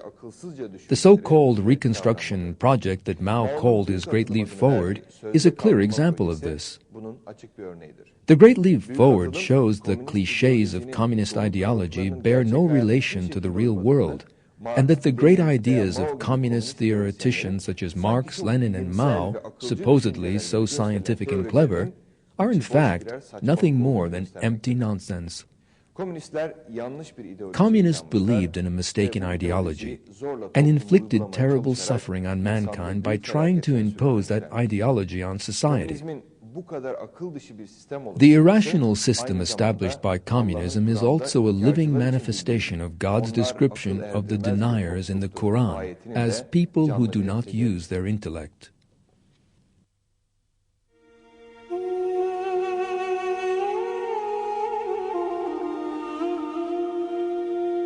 The senseless policies of the Communist Party were not the only reason for the famine during the Great Leap Forward. Mao and his supporters also regarded famine as a method of punishment.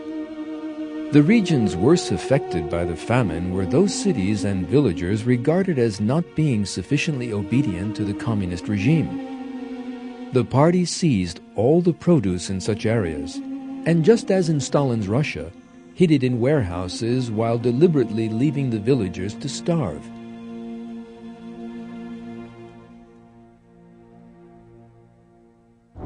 The reason the Chinese communists were able to be so ruthless was the result of the way they regarded man.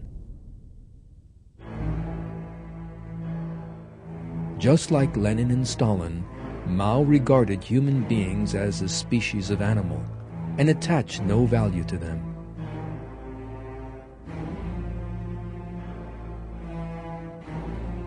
That was a natural consequence of the Darwinism he had imbibed in his youth.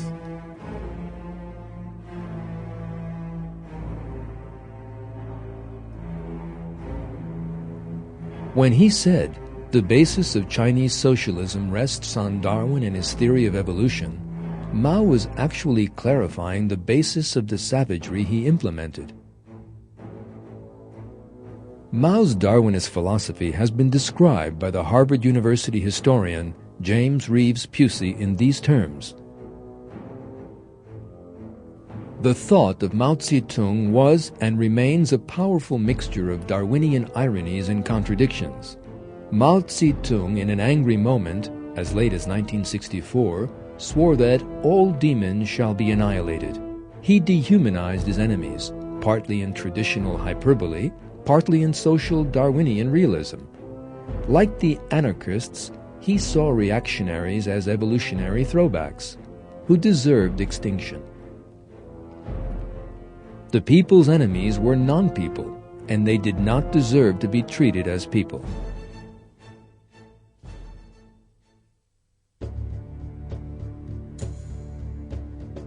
The Muslim Uyghur Turks of East Turkestan headed the list of those who suffered Mao's cruelty. With its long-term policy of genocide in East Turkestan, the communist regime ruthlessly slaughtered millions of innocent people.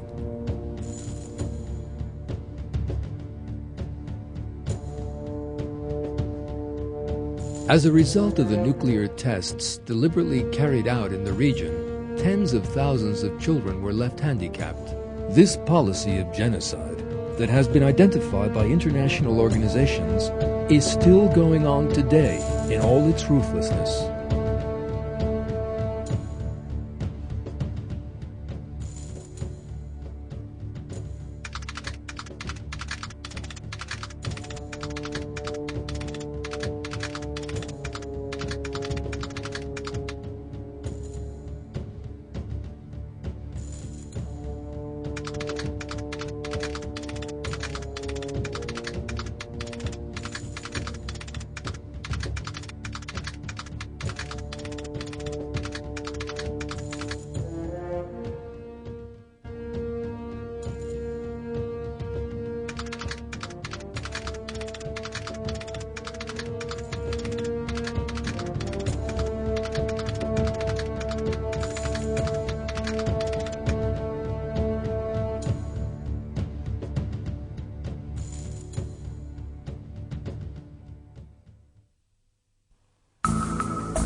Following the disaster of the Great Leap Forward, Mao withdrew from the scene and went into a kind of seclusion.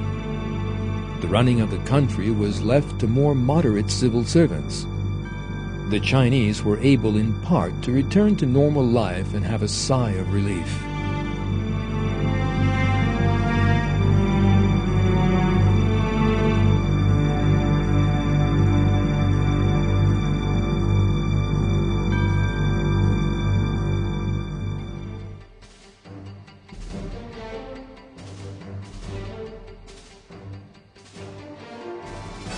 But Mao was planning new murders. He thought that communist ideology had not spread sufficiently in society, and attributed the failure of the Great Leap Forward to that deficiency.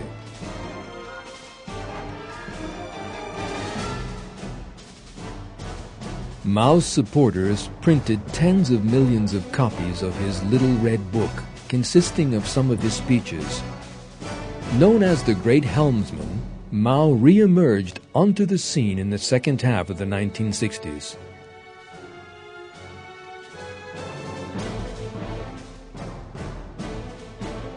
A display of swimming he gave in the Yangtze River demonstrated both his energy and his support.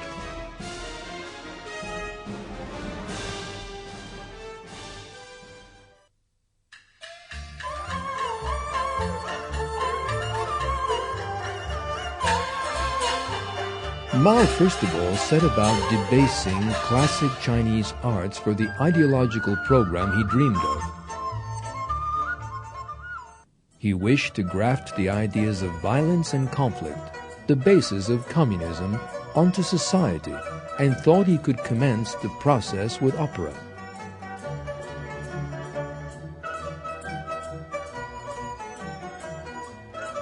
Traces of communist insanity could clearly be seen on the faces of the performers, who had been brainwashed by Maoist doctrines.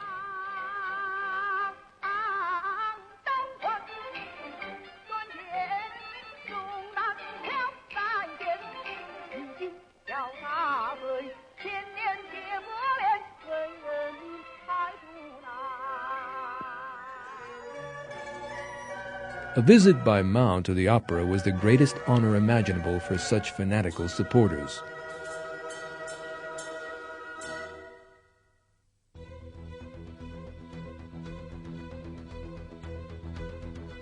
Mao commenced his second leap in 1966.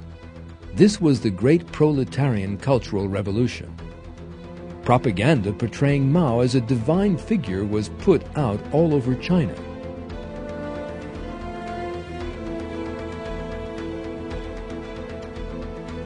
School children were made to learn his Little Red Book off by heart.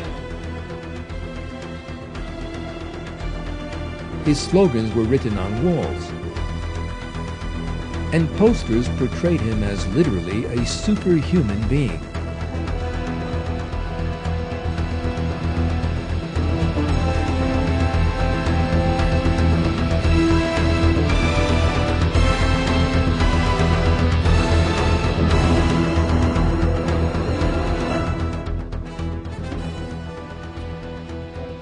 The militants of the Cultural Revolution were young students known as Red Guards.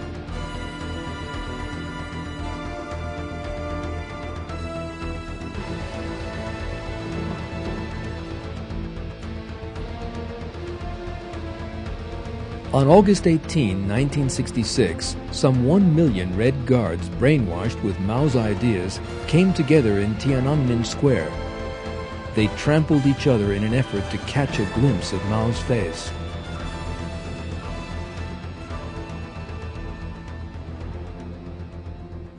One young girl student was brought to Mao's side and shook his hand. Even if that was of little significance to Mao himself, it was a matter of the greatest significance to the girl and her friends, who all fell over themselves to touch the hand that had been shaken by Mao.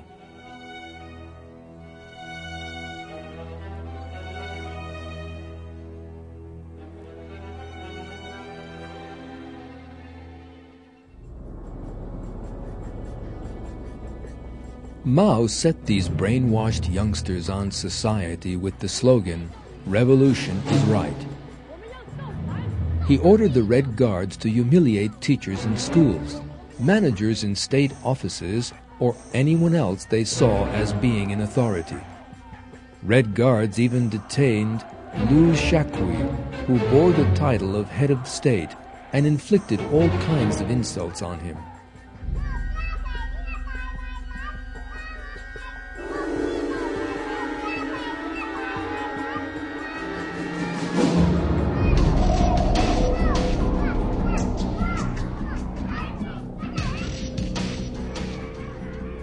Anyone involved in the management of any institution was accused of not being a communist, even if he had done nothing wrong, and would be hauled up in front of the crowds and humiliated.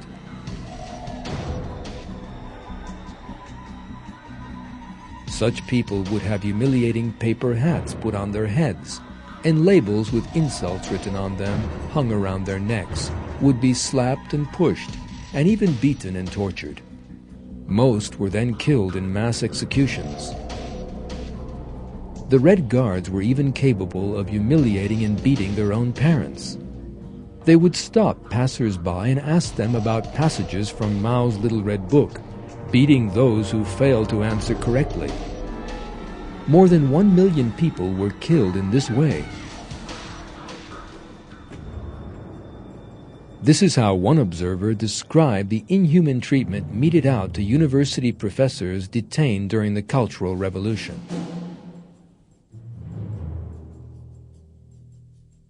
Before a new 4-story classroom building, I saw rows of teachers, about 40 or 50 in all, with black ink poured over their heads and faces. They all wore dunce caps and carried dirty brooms, shoes, and dusters on their backs. Hanging from their necks were pails filled with rocks. Finally, they all knelt down, burned incense, and begged Mao Zedong to pardon their crimes. Beating and torture followed. I had never seen such tortures before. Eating night soil and insects, being subjected to electric shocks, being forced to kneel on broken glass, being hanged like an aeroplane by the arms and legs.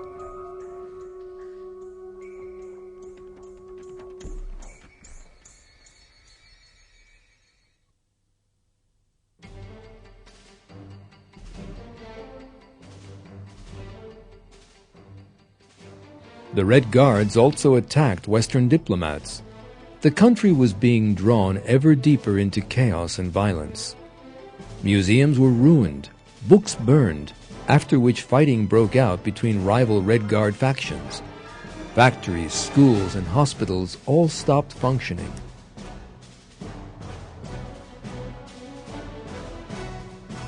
Mao's nonsense had led a whole country to a state of anarchy.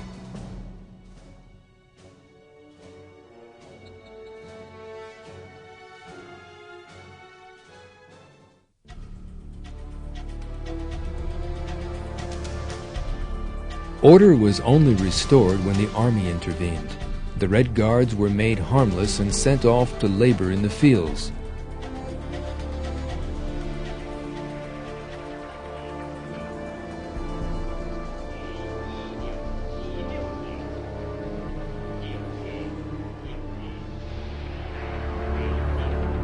Even so, the madness of the Cultural Revolution only came to an end with Mao's death in 1976.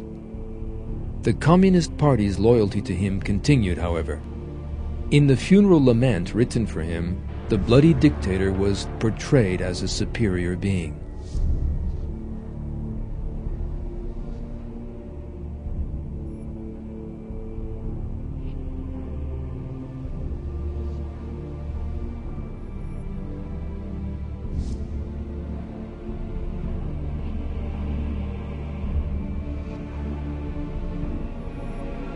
Mao's body was mummified and preserved. His ideology would survive, however, and continue to spill blood.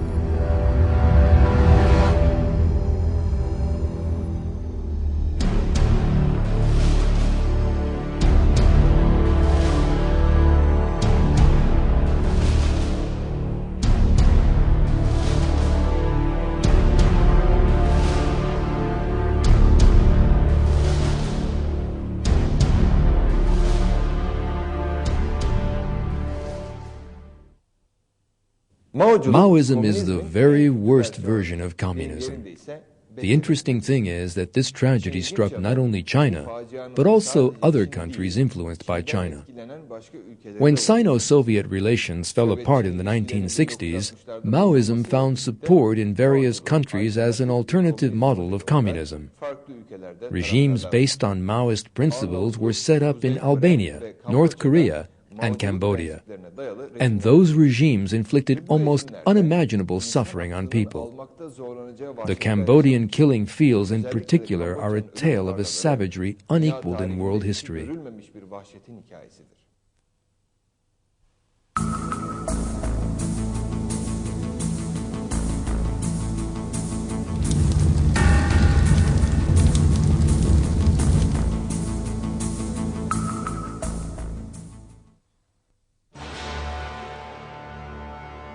Cambodia, a small and impoverished Asian nation, first began to feel the cold breath of communism in the 1960s.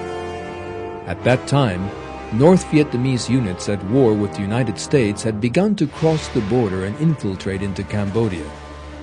In the 1970s, the country was drawn into civil conflict. Cambodian communist guerrillas known as the Khmer Rouge began a bloody war against the central government.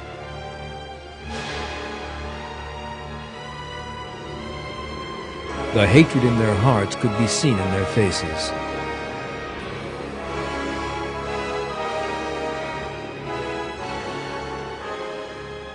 The Khmer Rouge were led by a Maoist called Pol Pot and came to power in 1975 when they entered the capital, Phnom Penh.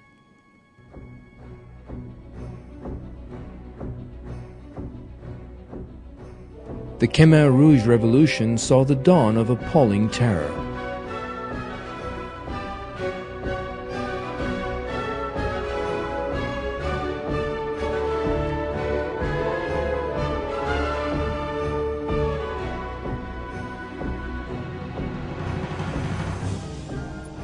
Thousands of state employees were killed on the streets, and the streets were filled with patrolling tanks.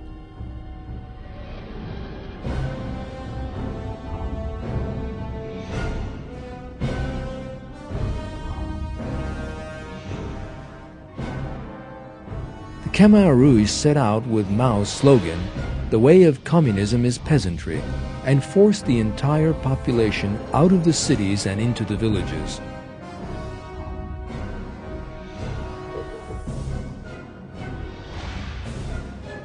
The capital, Phnom Penh, was emptied out within a few days under the threats of armed militants, and hundreds of thousands of people were sent off to the rice fields to suffer and starve.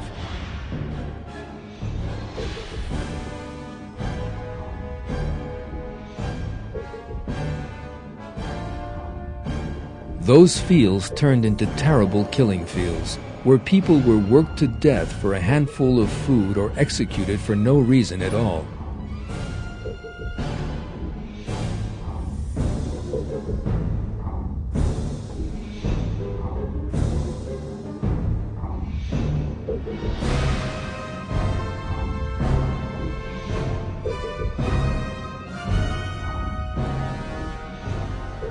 The minority Muslim population in Cambodia was a target for the savagery.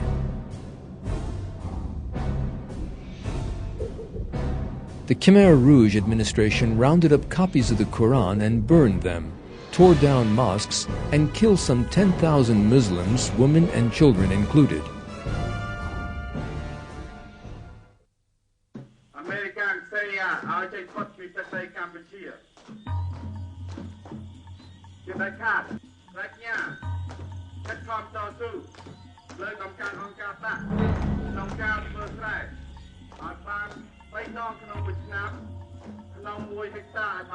The communist regime not only attempted to destroy religion, but also the family.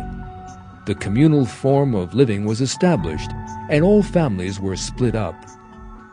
Children in the communes were indoctrinated with the idea that families were unnecessary and were taught to love the Communist Party instead.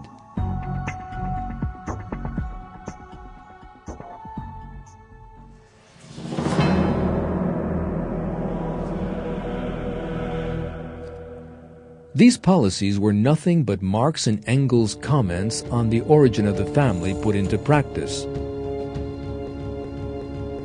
Marx and Engels had suggested that man, whom they regarded as a species of animal evolved from apes, had no need of such concepts as religion, morality, or the family. The killing fields of the Khmer Rouge were set up in order to translate that superstition of Marx and Engels into life. In the killing fields, the guards could kill anyone they had the slightest suspicion of. Khmer Rouge killings were at first carried out by means of a bullet in the head. Later, in order to avoid wasting bullets, they began putting plastic bags over people's heads and suffocating them. 3 million out of the country's 9 million population were killed in that way.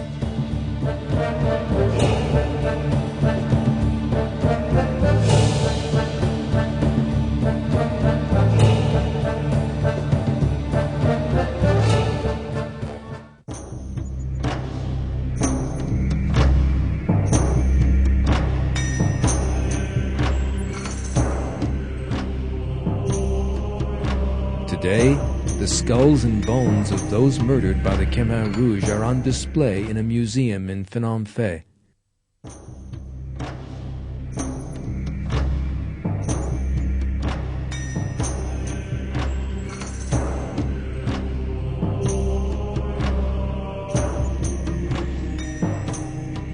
One can see the deep fear in the faces of those whom the Khmer Rouge photographed before they killed.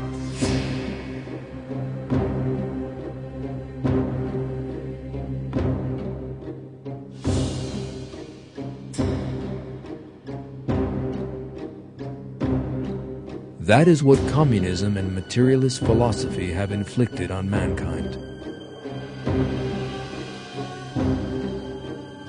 All ideologies that reject God, turn their backs on the morality He has taught, and regard the world as one giant battleground, all inflict disasters on mankind in the same manner.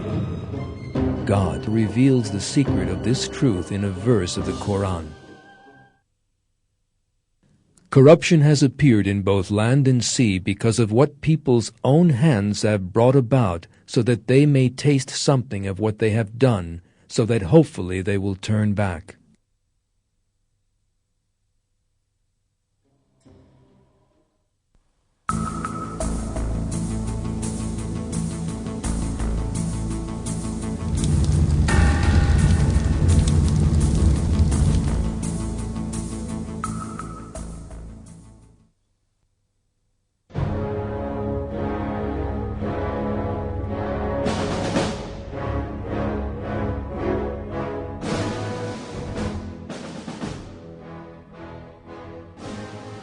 Communism reached its peak in the 1960s.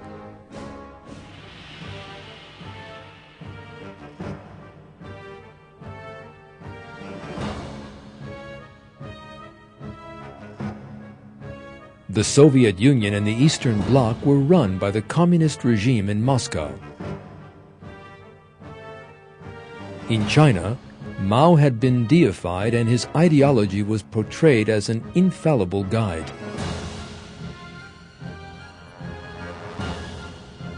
Fidel Castro's regime ruled in Cuba.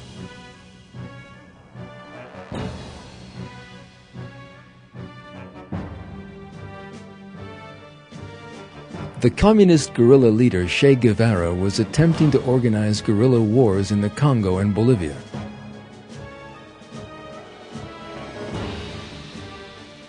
Many other countries in Africa, Latin America, and Asia were under the threat of communist terrorist organizations or communist regimes.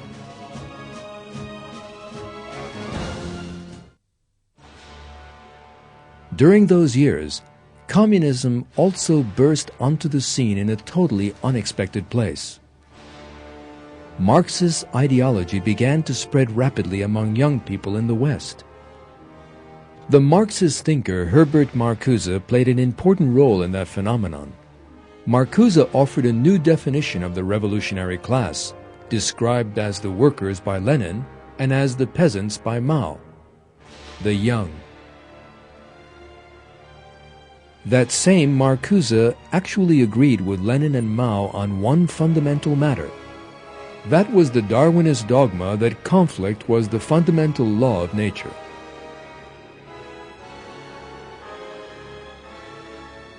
Marcuse's belief in conflict turned the '68 generation out onto the streets. Young British people held protest rallies at which they shouted slogans in support of North Vietnamese leader Ho Chi Minh.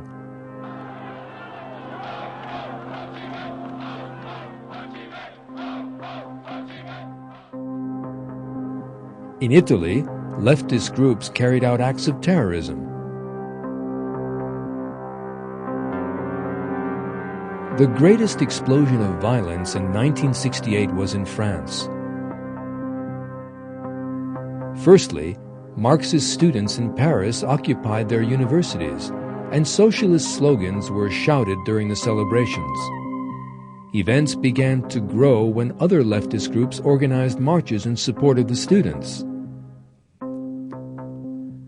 Marxist students tore cars apart and smashed streets and shops.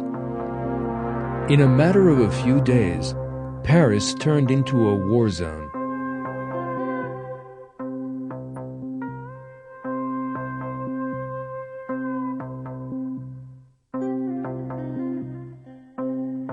The barbarity that marched under the red flag was only suppressed months later.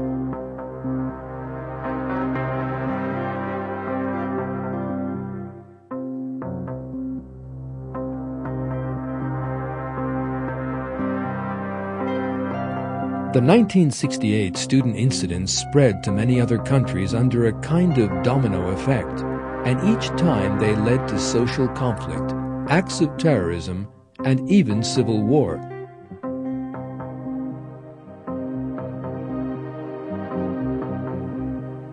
Those young people, exasperated by the political and economic problems of their day, believed that communism offered a solution.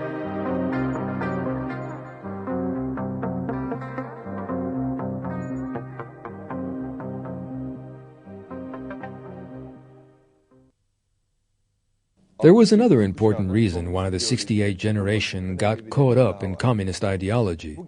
The education system that produced those young people gave them every detail of the basic philosophical training necessary for them to become communists. That was because Darwin's theory of evolution, which contains the basis of natural history for communism, as Karl Marx put it, was taught in schools as if it were a proven scientific fact. Young people who believed in Darwin's ideas that man was an animal that progressed through conflict were not slow to turn to terror and anarchy. We may recall that Darwin's theory of evolution prepared the ground for the development of Chinese communism, and that Mao's bloody regime arose from the ideological foundation of Darwinism. The entire picture reveals to us one very important fact. Communist ideology is the result of a worldview that regards man as a species of animal and believes that he progresses through conflict. If that worldview becomes prevalent in society, communism will inevitably ensue. When it finds an appropriate political and social climate, communism reorganizes itself and again begins shedding blood. The fact that the communist regimes in the Soviet Union and the Eastern Bloc were overthrown must not be allowed to put us off our guard. Communism is still a threat to the world because the ideology's basic philosophy is still alive and well. As long as that basis, in other words, Darwinism and materialism, is still alive, communism will continue to represent a grave menace to mankind. That being the case, the solution lies in doing away with that philosophical foundation. Darwinism and materialist philosophy in any case possess no scientific basis and must no longer be imposed on society as if they were true. People must understand that they are not animals who merely exist to fight with one another, but that they are honorable creatures who must live by the lights of that morality created and revealed by God. Once that truth has been grasped, both communism and the other ideologies that have brought disaster to mankind will disappear, and man will live in peace, security, and brotherhood.